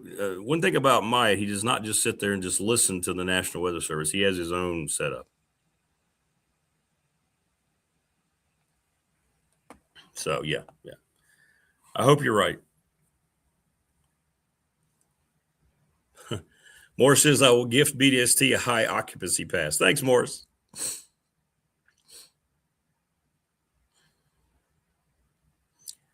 Yeah, Rodney, that's what I was just thinking of. It'll be different. It won't sound great. But the game will be broadcast on ESPN Plus. I could always call it off of that. Now, what we've done in the past, during COVID, when you couldn't travel, the snow starts on Fridays. In other words, by the time the Duke Tech game starts at noon on Saturday, if this is correct, Wayne, we'll say that, we'll preface that. If this is correct, there'll be several inches on the ground by the time the Tech game starts. If it is correct. But any event, Roddy, that whole thought, when you can get a raw feed, you get your video people involved, the game's in real time, and you hook up and get the aesthetic sounds. So when we would hook up and do games when, we weren't allowed to travel, you would get that raw feed and you could hear everything. It makes it feel like you're there. So you're doing the game in real time. The problem with Saturday is, as I just mentioned, our Radford women play at the same time at home. So all of our video people will be doing all that. There won't be any way for me to get that. So it would have to just be a call from TV, and it would be, but it might be the only option, because I don't foresee making it back over the mountain if this comes like they're saying. Tebow asks, Rick, have you checked out Phoenix Rising, Doe, and Radford? No, I have not. Really? Thanks, Tebow. Yeah, I'll do that, man. Says their sandwiches are the bomb. They have an 80s theme. Maybe they'd like to be sponsors for our March Madness. I will do that. Where is it located down there? Phoenix Rising.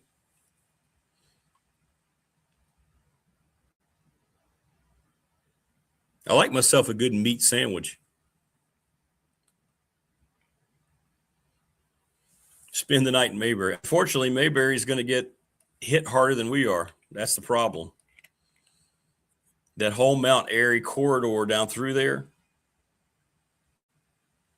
they're calling for 6 to 9 inches down there. So that's what I'm saying. You actually eventually run out of the heavier stuff when you get back to Virginia. Oh, is Leo disappointed? Well, if Leo's disappointed, that'd be great. So you're not seeing, really? Well, that's awesome. What time did you see that, Tebow? I mean, Prometheus. Let's see. National Weather Service issued theirs 3 hours ago. So what exactly did they say? I'll check that out, Tebow. Main Street a block from the lake. Oh, okay. So I drive by there every day. Okay.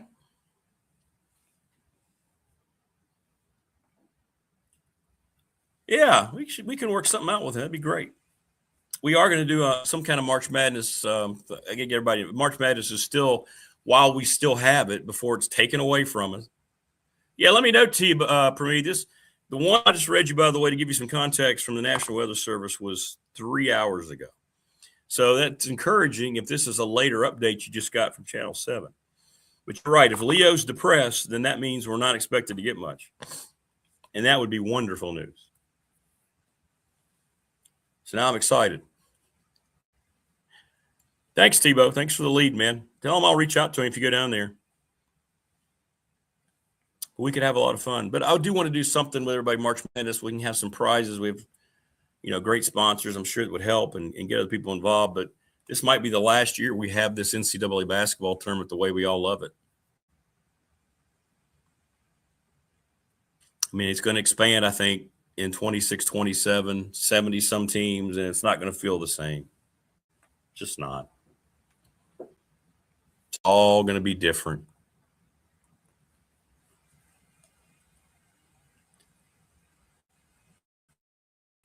And that's very disappointing. It is. A lot of people just tuning in. Where's Marty and Regs? Marty and Regs are sick. Coach Rags is not feeling well, and Marty's at the doctor right now. He had something not related to the flu, but something's going on with him. And he had to get to the doctor early today. So we're going to reschedule for next week, everybody. Next week. So there we go. Well, I would, but I can't. I can't camp in Charleston because our next game is 2 days later.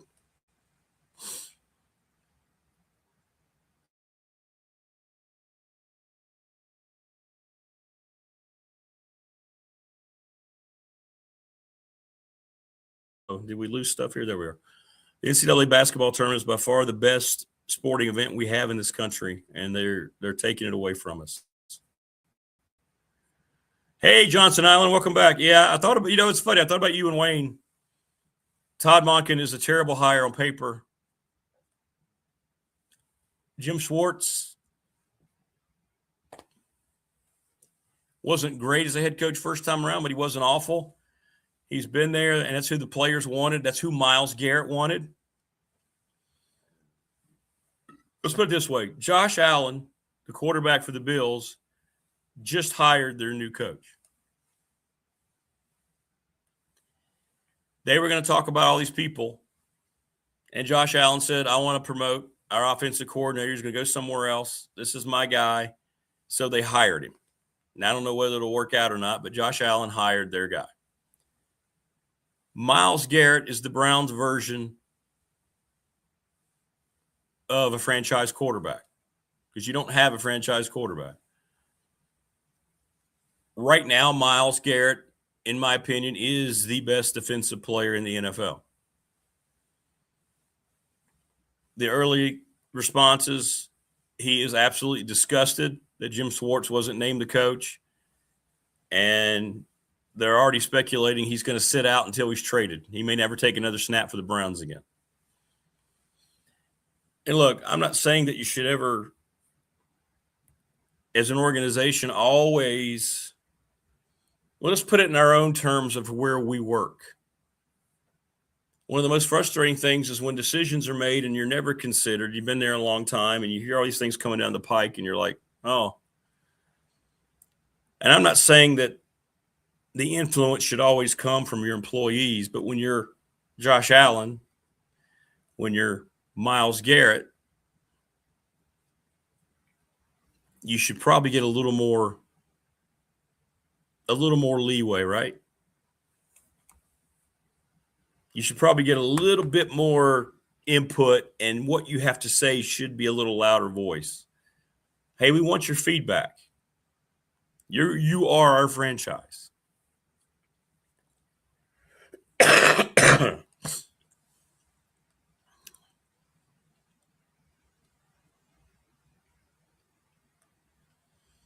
All right, I'll do that, Tebow. Thanks, man.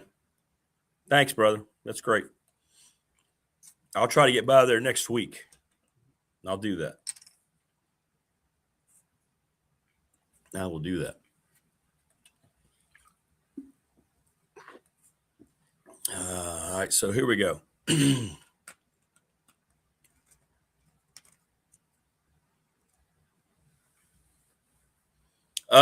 The 2 YouTube streams was because of YouTube, TLB. They created that after we met all of our watch and rewatch metrics. They added a stream. I have not done it myself. And it's brought in a lot of different, I think I've written down, we have 13 different countries now that have subscriptions to the channel. So one is vertical, one is horizontal. Apparently it's just a choice in style. So that's why it looks different. But what they did, they nationally promoted our channel for a few days and got us, many, many more views. And so I just accepted it because I figured, I think that's a good thing when they're doing that. That means you're creating a buzz a little bit. So, all right. So what do we got here? That is correct, Wayne. Brad Brunell is the head coach of Clemson basketball. So, see, there you go. There's the problem. Southern Virginia near Galax, 3-6. When was that, Prometheus? Is that new? So Southwest Virginia, Blacksburg, 1-3, which would be fine. But you see, then you've got to come through. Yeah, it's like 13 countries. I don't have my country list with me. 2 hours ago. So his is earlier. Okay, well, now I definitely will wait for Myatt then later. Thanks, Prometheus. I do, Chris. You're right, man. Hey, if you're good at that kind of thing, I'll gladly give you access. I don't have time to do it. And I haven't had enough time to look it over. I do need to do some reels. You're right. 100%. I need to take some clips and I need to do some things. I don't have a staff. I don't have a staff. Just me. Which is why the sponsorships are so vital. But I do need to do that. If anybody is proficient to do that, I'll be glad to give you access and you guys can go through and y'all can get it done. I think we can trust each other. We're a family. Oh, is Brad Brunell underrated? I'm sorry, Wayne. Yeah. He's a hell of a guy, too. We've interviewed him several times. We've played Clemson a lot. Radford's played Clemson, I think, 3 out of the last 5 years. Thanks, Chris. Yeah, man, let me know. Hey, I'll give access. You guys let me know. I'd love it.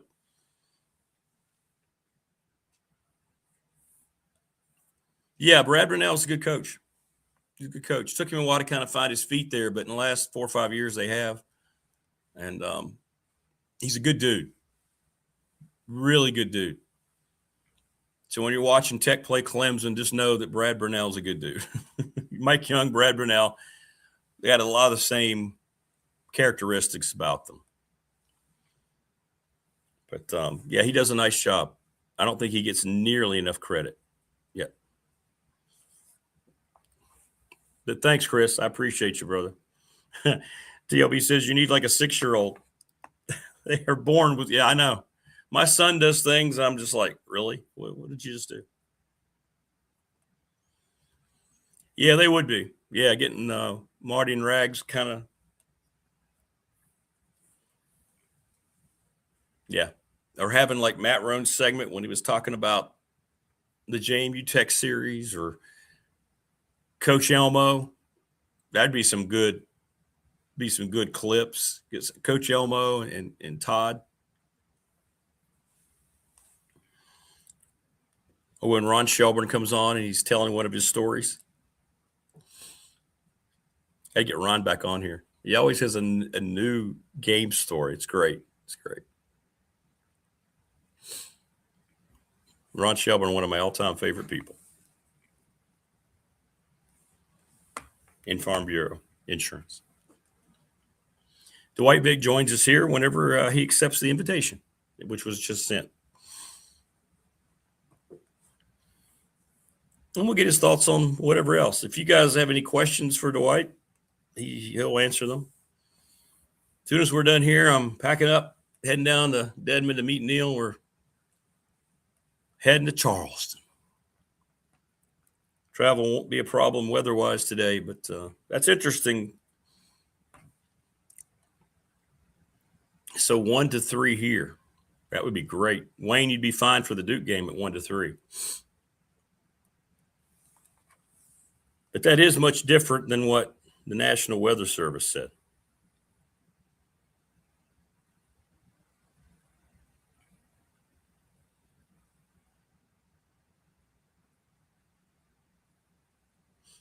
I'm trying to see if there's like an update even from them. Maybe they've updated it since then. No, that's 4 hours ago now. And Myatt has already said he will not update again until tonight. Okay. Ask Dwight how he picks his hat for the day. We'll do that. Well, I'll tell you this, Wayne, we won't have achy breaky heart, but Neil and I, since he's going with me,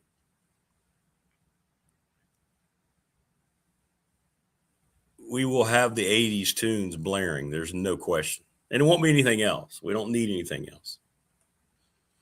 Morris says Ron is awesome. Can spew stories like they are flowing through his veins. Yeah, Ron Shelburne's great dude, man. Great dude. Really good guy.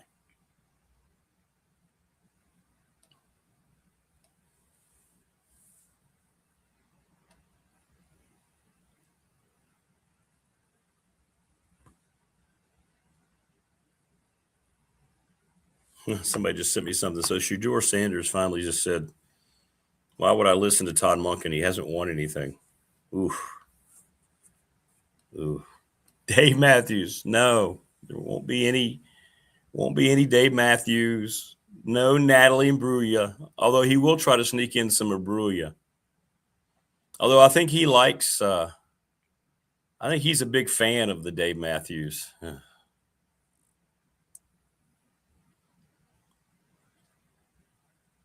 We need you and Dwight's movie. You can't tell. Hey, you know what? That's not bad. That's not bad. You get Dwight. You think Dwight's passionate about tech football. You wait till you get Dwight talking about movies.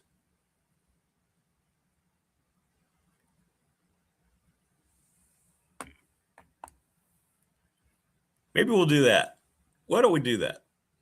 I'll ask him the question about the hat. We don't really have anything tech related to talk about until next week. Right? Everything's just kind of players are done. Coaches are done. Some are here, the players working out. Why don't we do that?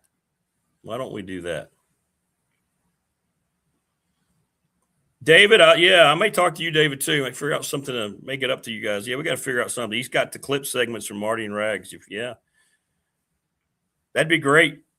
I'd be glad to give you access too, man. Just let you upload them. I mean, I don't have a problem with it. I'm not scared. Nobody's going to not worry about anybody messing with anything. And here he is right now, ladies and gentlemen.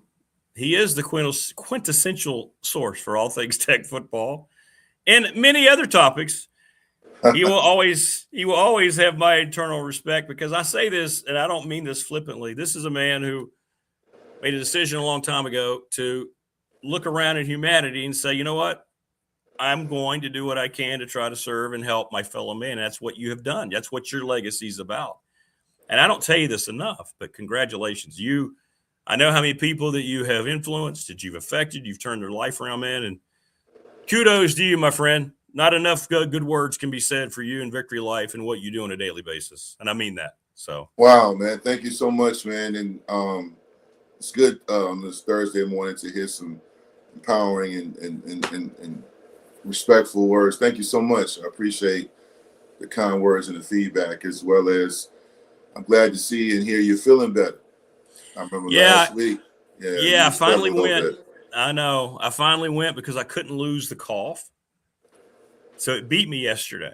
I was out of control. I'm like, all right, so this might be pneumonia. So I went, and I've got bronchitis, some kind of weird bronchitis. So I'm on like 3 antibiotics. So I'll come out of it pretty quickly now. So yeah, hey, modern medicine. We don't thank them enough as well. The doctors, modern medicine. Yeah. You imagine like during back in the day, man, in the 1800s or the Old Testament when they had something. That's right. Yeah. That's right. They just had to get through it. I mean, probably back in the day, a cold lasted like 2 months. Yeah, you're right. Never would go away. Yeah. Well, things are a little dormant now with Tech football. I think we might get some access next week, finally, from the coaching staff and James Franklin. The roster is set. So people are already asking me to ask you things. First of all, ask Dwight how he picks his hat each and every time he's on, because people love to follow your hat choices. I think that's I got a lot of hats. It's just, I just grab one. I just, I try to wear a hat that I haven't worn in a while. I got purple, yellow, green. I mean, the one thing I would tell people for my diehard MLBers, my baseball fans, is I don't have a team. My dad is a diehard Dodgers fan, but I've always liked, since high school, baseball hats. I just think like they have the best variety. I don't really wear NFL or NBA hats. It's just a thing being from Hampton, Virginia, growing up in Hampton and Newport News, Virginia. Yeah. In the 90s and the early 2000s, hats were a thing. Plus, when I was at Virginia Tech, I wore hats, but not as much because I had a head full of hair. So now I keep it, let me put this hat on unless I'm going to be somewhere where I got to be professional, like with a, suit on or something. But it's just my thing. It makes me like the ensemble is complete when I can find a hat to go with the fit. I understand. No, you're right. You're exactly right.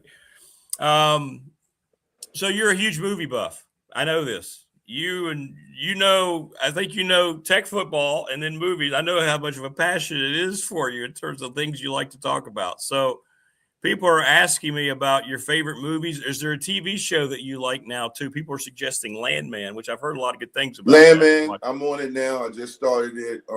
You already started? Of course you have. I started it last night. I just kind of have it on. I got into like a few minutes of it. I watched my son had a game last night, and I watched a little college basketball. Then before I went to bed, I put it on. I just finished. I watched His and Hers on Netflix. Big show. It's a thriller. It's about 6 episodes. A twist at the end. Just recently watched 61st Street on Netflix with Angela Bassett's husband. I'm not great with names. That was really, really good. Really good. And then as far as look, I'll be the first one to tell you, movies over TV shows for me right now. Only reason I say that is because I think in the late 90s, early 2000s, HBO television was peak when you had The Wire, Sopranos. Those 2 shows just had me captivated. Of course, Breaking Bad is an all-time classic. I don't. Yeah, TV shows. I don't watch as much TV. I'll do series. Like if there's a good series, I'm waiting for. I think it's called Gangland. I think it's called Gangland. It's on Prime Video, or or Paramount. But anyway, that was really good. I'm waiting for that to come out. Then I watched. Really good show was another one I watched on not on Apple TV. Gosh. I don't know if it's because it's early, I can't remember, but it's another show I watched. Man, it'll come to me right when we're done with this segment. I hate that. I wish I had wrote it down like when I was in high school. But no, there's a lot of shows out there. I think they overwhelm you now, though. There's so many shows on all these apps. Like, it's just tough to keep up. But yeah, I mean, if someone recommends a show to me, like I said, was it Landman? I'm trying to get in that because my man Billy Bob. Billy Bob's a funny guy to me, man. He's a funny dude. He's a really good actor, but he's funny. He is a good actor. Yeah. I almost feel like that's just who he is when I see him and stuff. My favorite role for him was in Friday Night Lights. I just thought he played a believable coach. That's a great, based on a true story. That's a great story. But yeah, I like Billy Bob, man. He's I like saying his name too. Billy Bob. Yeah, that's a great book, Friday Night Lights, and they did do a good job with that. They did. Mm-hmm. Ask Dwight what is the most realistic or his favorite football movie. Right up your alley. Oh man! Whoa, we gonna do that this morning? That's what they. Yeah, they. Billy Bob. Friday Night Lights, as I mentioned, is a great one. Remember the Titans is an all-time classic. Although living in Northern Virginia, you talk to people that lived through that era, they said it's a great movie, but Hollywood really messed with some stuff. Correct. And that's my problem with it. It's so not factual. Yeah, I mean, I remember when I first saw it, I'm like, how do you win a state championship game on a double reverse, whatever it was, with it? It just I mean, but it's still it's a movie I'm gonna watch when it comes on. Another movie, it's not a classic, but it's I watched it when it came out. I was still playing at Tech. It was Any Given Sunday. I like that one a lot. It's not a classic, but it's a movie I like a lot. A movie that always makes me emotional is the movie with Mark Wahlberg when he plays the guy that walks on to the Philadelphia Eagles. Invincible. Yeah. That's a true story. That's a true story. I love it. When I was younger, I loved Rudy. As I got older, I kind of hated. And I'm gonna tell you why. I hate Rudy. I'm gonna tell you. Cannot stand it. I know that's a true story. When I was young, I was in high school, whatever. I was young when it came out, and I watched it, and I was like, "Oh man, what a tough kid, whatever." And then I got old, and I'm like, "Is this really believable?" Even though it's a true story. And then you start to Google wasn't out when that came out. Then you start to research it. He didn't get a sack the way he was. All that stuff that happened with him getting carried off the field. I'm gonna tell you another movie that's a classic to me. With Goldie Hawn called Wildcats. Football. Yeah. Yes. It's the sport of kings. Yes. The diamond ring. Yes, Rick. Yes. Wildcats. Wildcats. Oh man, you can go on and on, man. There's so many great movies, sports movies, man, football movies, and I know I'm forgetting some.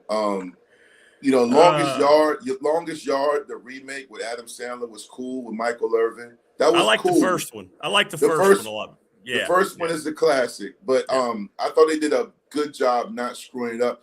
Remakes are funny, man. Remakes are funny because you can really mess up a classic. But I thought they did an okay job with Adam Sandler and Michael Irvin and those guys. I know I'm forgetting some. The Program. Did you like The Program? Oh, thank you for whoever wrote that. Because again, I'm trying to.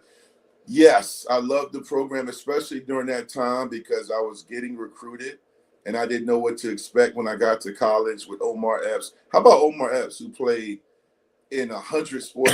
He was a track star in Higher Learning. He also played in the program. He also played in Major League. I think it was in Major League. Yeah. No, that was Wesley Snipes. But Omar Epps was in everything when it came to sports movies. But the program was a great movie, man. I heard it was, this is a rumor, I heard it was based loosely on Florida State. Yeah, me too. Yeah. But I mean, you talk about a golden era of, when no one really knew what it was like behind the scenes before we had all these all access and everything. I thought they did a great job kind of giving you a snapshot of what it was like to be part of a major program. That's during the steroid era.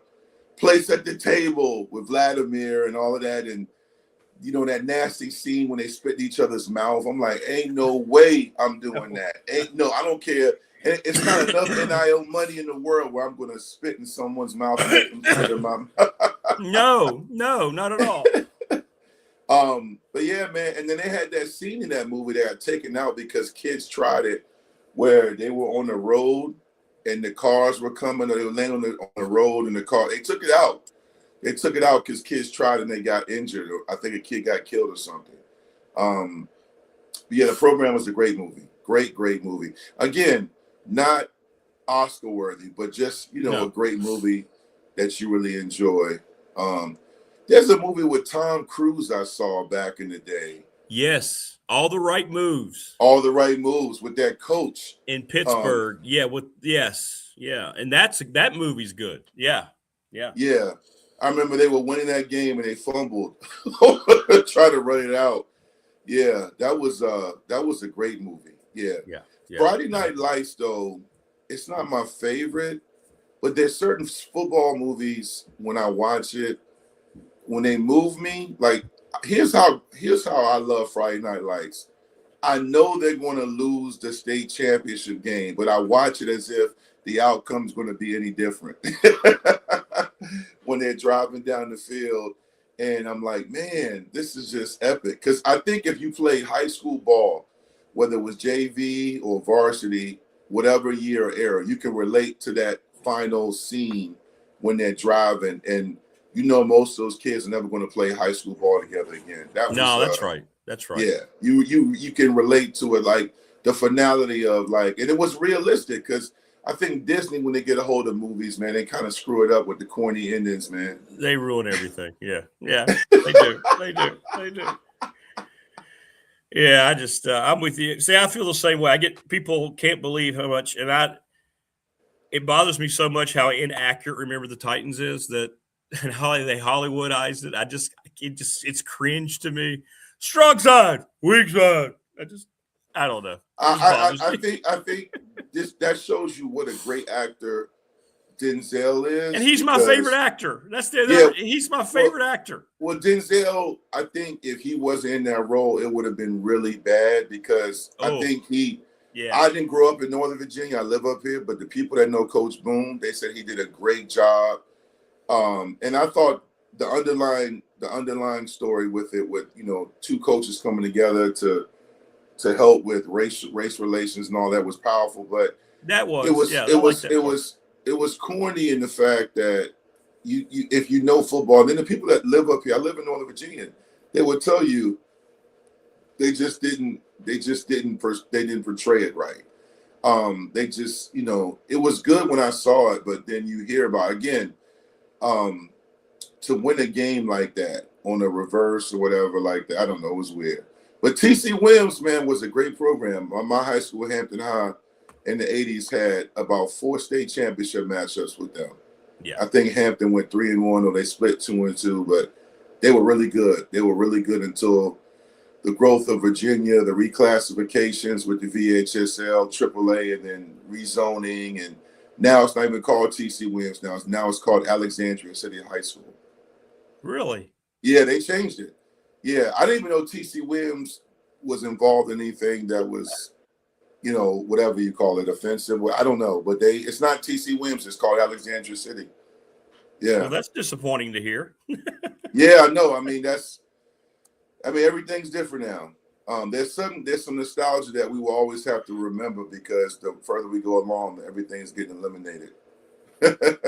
we Pulaski County High School, we played TC Williams in the state semifinals my sophomore or junior year.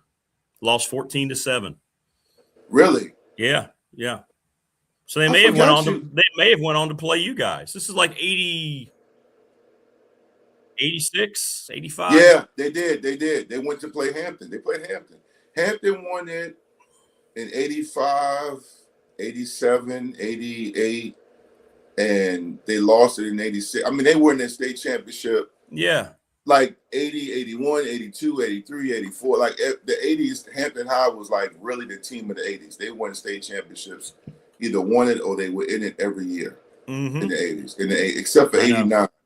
Except for 89. Yeah, I know.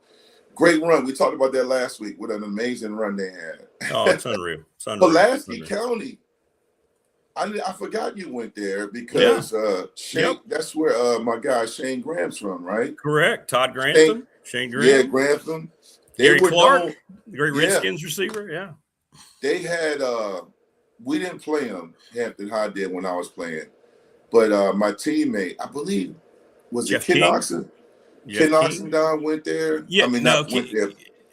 Ken Oxendine played for Thomas Dale, and he was the tailback star when Pulaski won their state championship in '92. We went up there, and everybody was laughing at Pulaski County, and then a guy by the name of Eric Webb was the best player on the field, and we just absolutely destroyed. But I think Oxendine had all their touchdowns. Yeah, well, I just know that when we got to Virginia Tech, when you're a freshman or sophomore, I'm sure this still goes on, but especially back then, Virginia Tech had so many in-state guys. We would sit around and talk about, man, because that's when you learned about the other areas, because the guys from Pulaski, Caleb Hurd and Shane Graham were talking trash to Ken Oxendine and Tony Morrison. I think they'd be Indian River too. And they were talking about the guys on our team that played against Pulaski at Pulaski were talking about what a really, really tough place it was to play. I think they were talking about it was like a pit, the stadium. Yeah. And they said it was so intimidating and loud. I'm like, really? And that's that 757 bias, man, because I had never heard of Pulaski until I got to Virginia Tech. No, I get it. Yeah, and then, but I mean, I was educated about all the different teams and how Pulaski during that time was a power. Yeah, crazy, man. That's the part I hate that some of the kids probably won't experience with all the movement going on. I know. Is that in-state arguments and camaraderie and pride and conversation we had when we used to talk about our rivalries and matchups. Yeah, those are some great comments, especially during the dog days or tour days. And like you pointed out, that's when there were 3 state champions: single A, double A, triple A. You didn't have all this winning 2 in each, or whatever it is now, 2 or 4 state champions in every region. It's different. It's much different. Yeah, it's different. It's also weird because you have losing teams, like really bad teams making the playoffs with 3-7 and 2-8 records. I don't know how that happens now, but it does. I mean, my high school 4 years ago made the playoffs at 4-8 or 3-7. They lost to Phoebus though, but they should have lost. They didn't deserve to be in the playoffs.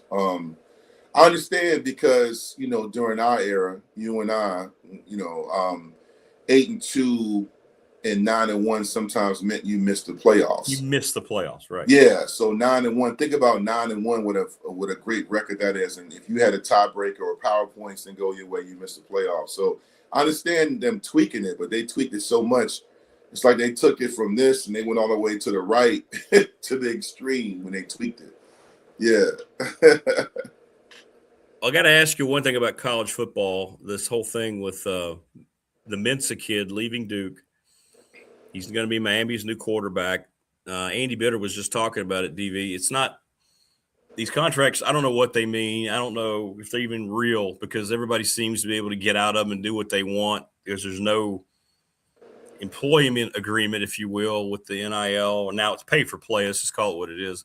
just want to get your thoughts on that and wonder what if this happens coming down the line with Virginia Tech too, right? If Grunkmeyer comes in and he's this mega star, he might be back in the portal next year, and maybe he'll say, "I'm going back to Tech," and then somebody will say, "Wait a minute, what if we give you a couple more million?" I mean, this is just where we are and how the professional mindset is completely taken over college sports. Yeah, Miami, this is their third quarterback in 3 years, man. They had, of course, the kid Beck, and then before that they had Cam Ward. I mean, to their credit, it's benefited them. You know, both quarterbacks did fairly well. I mean, Cam Ward ended up being a first-round pick, and, you know, he's having his struggles with Tennessee, but he's still in the NFL making great money. Some make jokes saying he's making less than he is when he was at Miami. But, you know, on a serious note, I mean, this is the part where I struggle with it because I don't know his situation and I understand the nature of today's game with movement. I wonder, though, like the kid, for example, was at BC. He leaves to go to Florida State. They start off really well. They had that big win over Alabama, and then they kind of wilted after that UVA loss on the road in overtime. Yeah. He was really the same quarterback he was at Boston College. I think, you know, if you're a college kid, there's certain programs that have that shine. You know, if you say you play for Miami, the U, South Beach, I mean, you leave Durham, a place I was born. I was born at Duke University, a great school, great community, Bull City, great area, to go to Miami. Obviously, both schools are known for, like, not just sports but education, but it just comes down to free agency. I mean, I've seen NIL contracts. Somebody sent me a couple of copies before because I was curious. I have talked to agents about this. It's not going to stop. No. It's not going to stop, and there's nothing coming down the pipeline to change it. I guess I wonder, is this better for him? Is this better? Like, does this put you in a better situation to achieve your goals of making it to the NFL? Is Miami's OC better than the OC you had at Duke? I mean, did Manny Diaz, did you not click with him? Did you feel like you weren't being utilized right? Because these are the things I've heard when some kids leave in football and basketball. I want more touches. I want a better situation. I want to be closer to this, or this school is the school I always wanted to go to the whole time. I think those are all valid reasons. It's just one of those things. Does it make sense for you? And if it makes sense for him, then it makes sense for him. And he has to do what he has to do. I do think, like, even though Dabo Swinney sounds like the kid crying because he didn't get picked for the game, I do think he makes a great point with all the, like, movement as far as, like, tampering. You wonder what's really going on behind the scenes, the text messages, the FaceTime calls, like the agents saying, hey, look, you know, as soon as this game is over, we got some interest from, because that's what happens. When they get with their agent, they're like, look, man, are you really happy here? Because guess what? Michigan called me. I talked to them. They really like you. We can make something happen. We can get you about $2 more million. That's what's going on. And I get it. You know, for decades, these kids, including my era, you know, we made a lot of money for these universities, and coaches left all the time and they moved all the time. So, I mean, I don't think these kids are on some, like, we're going to get you guys back for whatever. I think it's just more so kids are moving around and they're doing what's best for them. And that's why you see such a fluctuation in the game, as far as 1 year a team is like this and then they drop and then they move up. And the continuity or the program building is very challenging now. Sure. And, you know, you mentioned Franklin. Kudos to him for what he did at Penn State, because I look at it differently now. Like, I look at who I played for with Beamer. Well, Beamer did have the luxury of having a staff that was with him for decades, as well as players he knew. Jim Druckenmiller was going to come back. He knew he was going to get Tyrod for 4 years. He knew he was going to have Mike for at least 3 or 2, if you include the redshirt year 3. Now you don't know. So to guys like Franklin, or even my man Signetti and other guys like that, even at the JMU Sunbelt level, to sustain success is very impressive now, because you really do not know. you really don't know who you have coming back every year. Right. And, you know, Duke just won the ACC. Miami's never won the ACC. And now Duke has to start all over again to find a quarterback. And the most important position in college football is the quarterback position. If there wasn't a guy named Michael Vick, would Tyrod Taylor be the best quarterback at Virginia Tech during that whole era? I love Tyrod Taylor. Ooh, when you talk about accomplishments, making plays, historic wins, just got to be everything Tyrod. He brought to the table. What a leader! He encompassed everything Virginia Tech was supposed to be about, right? Now be careful, Rick, because when you do I see this all the time on Facebook, Twitter, and Instagram. When you do these all-time great discussions, you might get some DMs. People get emotional. You got Jim Druckenmiller, you got Will Ferrell. Jim Druckenmiller only lost 2 games his entire career, 3 maybe. All great players at Tech. All great players. Yes, exactly. I give the nod to Tyrod. He was ACC Player of the Year. He won 3 ACC championships. 3. One as a freshman when he split time with Sean Glennon, and he won 2 as the starter, full-time starter. And you look at that win against Nebraska, he beat Florida State twice. He beat him in the ACC championship, and he beat him at home in Blacksburg. He had that run against Florida State when it was 3rd and 34. He was undefeated against UVA. He had that great, outstanding game in the monsoon, the storm, the rain coming down against Miami when Miami was ranked 9th. Tech was ranked 11th. And, they beat him 31-7, led by Tyrod and Ryan Williams and Jared Boykin. You look at he was the only person to score against LSU when LSU dunked Virginia Tech 44-7. Tyrod Taylor, I think he's getting ready to go into his 15th or 16th year in the NFL, 15th, I believe. Tyrod Taylor's a winner. He won a state championship in Hampton High. I was at that game in 2005. He beat Stonebridge by himself. Stonebridge had no answer, and Todd, no answer for him. And he played quarterback and safety. He was the best player on the field on both sides of the football. It won't even close. You look at what he did at Virginia Tech. During that time, the only disappointment you can say is they didn't play for a national championship. What he did as a freshman. I mean, Beamer doesn't really bench guys like Sean Glennon, who was a damn good quarterback himself. Sean Glennon lost his spot to Tyrod Tyrod was a true freshman. Yeah. I guess if you know and look at it, Tyrod, the only thing I would look back on is do you regret burning his red shirt? Because if you kept him his dad, I'm close friends with his dad, with both Hampton High. His dad went to Hampton High. Tyrod went. I know Tyrod. You wonder if you redshirt him that year, you have him that extra year with what he had coming back. Do you play for a national championship? Because they were knocking on the door his entire career there. But Tyrod Taylor, from the runs to the throws, and most importantly, this get overshadowed with the NIL and portal era, is Tyrod. I know this from the community in Southwest Virginia. I know this from what he does in the 757. He is a first-class individual. Absolutely. First class. I'm talking about from the janitorial staff to the cleaning crew to professors on campus to people that needed help. Tyrod was always there. And I think we don't publicize that a lot. You talk about, you gave me the gracious words. We started this segment off with me about all the great work I do, and I take pride in that. Tyrod is built similar. He just understands the importance of doing what's right. And I think now when everyone's hollering this and all the tension we have in this country and all the beef we have with different things and everyone being entitled, it's a breath of fresh air to have someone like Tyrod who's willing to give back.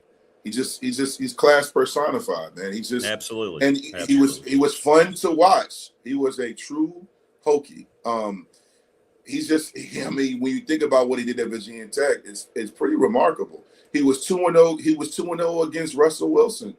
He beat him twice at NC State. I mean, he was a better quarterback in both those games. The comeback win at NC State, and then the following year when they blew NC State out in Blacksburg. He was undefeated against Miami. Yeah. He beat Miami at Miami his senior year. I remember he scored that touchdown. He threw the U up. Now, again, in his defense, as far as like when you talk about like what he had, those O-lines he has were amazing. You talk about they James were good. Brooks, Yeah, they were. They were. And you had a stable of running backs in Ryan Williams and David Wilson and Josh Oglesby. You had great tight end play. You also had a defense led by Devon Morgan, and your receivers were Jared Boykin and Danny Cole. I mean, come on now. Well, and I got to go out and watch. Richie Davis and I made a trip of it. We went out to watch when Tech played at Nebraska. We know what he did here against Nebraska, but he single-handedly won that game. And every Nebraska fan said, we don't get players like Tyrod Taylor. And I'm like, yeah. And he was unbelievable that night. Unbelievable. He was. I forgot about that night game in Nebraska because he showed out. He went nuts in the second half. It was unbelievable. It was just like, wow. The one game that really would have really put us in a great situation was the Boise State loss because Tyrod was killing them in the second half. And then they had that drive and they had to settle for a field goal. Right. And he had that run where they thought he was down and he got up and he kept going. And I mean, he was amazing that night. If they could have pulled that win off, they go further in because they were already top 10 in that matchup. They go further up. I don't think they lose to JMU later that week. And I think they're undefeated the whole season. And, that is what Tech and James Franklin, I know we're up against it, but I think that's what James Franklin and Pry and the staff have to do for Virginia Tech, the program and the fans, is we have to stop with the what ifs. I mean, this goes back to when I was at Tech. We lost to Temple. We were ranked 14th in the nation. 5 to 6 teams lost ahead of us. We would have moved up to the top 7. But we lose to Temple, who had lost 35 consecutive games. We're up against Syracuse, and all we have to do is stop McNabb and them on 4th and goal or whatever. But they score. They go to the Orange Bowl. We go to the Music City. Mike and Virginia Tech are leading Florida State in the national championship game 29-28. 29-28 going into the fourth quarter. Virginia Tech couldn't stop Peter Warwick, and Beamer later admitted on my podcast they were chasing points. He regretted that. You have Michigan beat. Danny Cole did catch the ball, but they didn't call it a catch, and you lose the game, which could have been a huge signature win. Virginia Tech has to learn how to get out their own way in not only football but basketball. Our university, our program is great, but we have too many what-if moments. And you have to eventually get over this what-if moment or we should have won or what could have been and start making it happen. If Indiana and other programs can do it, Virginia Tech needs to start to find ways to do it. You got a lot of people that's been around this program longer than me, and I've been around this program since 94. And it's always been a story with us. Even in basketball, when they could have beat Duke up at D.C., I was there at Capital One Arena. You miss a layup. That game goes overtime, Duke loses. Now, they end up losing the following weekend or that weekend to Michigan State. But Virginia Tech had already beat Michigan State earlier that season. So Virginia Tech going to the Elite Eight, who knows what can happen? That's the point I look at when people talk about what does it mean to be a Hokie. There's a lot of pride. There's a lot of, euphoric feelings I have when it comes to being a Hokie. But at the same time, we have to find a way to get over the what ifs. Or we get, that's our story. That's our story, man. What could have been. And it has to stop happening. And I hope James Franklin, because, that's really, if you think about it, wait for it, that's his story too. Yeah. A lot of what ifs. A lot of what ifs. So anyway, thanks, Rick. I appreciate you letting me talk thank you, brother. I appreciate you, man. As always, you have a great weekend and stay safe. Looking forward to talking with you next week. You too. Thank you. All right, man. Take care. There you go. Dwight Vick. Great stuff. Thanks to everybody, by the way. No show tomorrow. I don't know what travel's going to look like this weekend. It may evolve as the day goes on today. Great week. We'll be back with you on Monday. We'll try to get an exact day on Marty and Rags for next week. Hope they start feeling better. Thanks for all your input and chat. Thanks to all of our great sponsors. And hit me up on the text line all day long. I'll be traveling. I'll be on the road for a while. Take care, everybody. And we'll see you. Have a great weekend. We'll see you on Monday.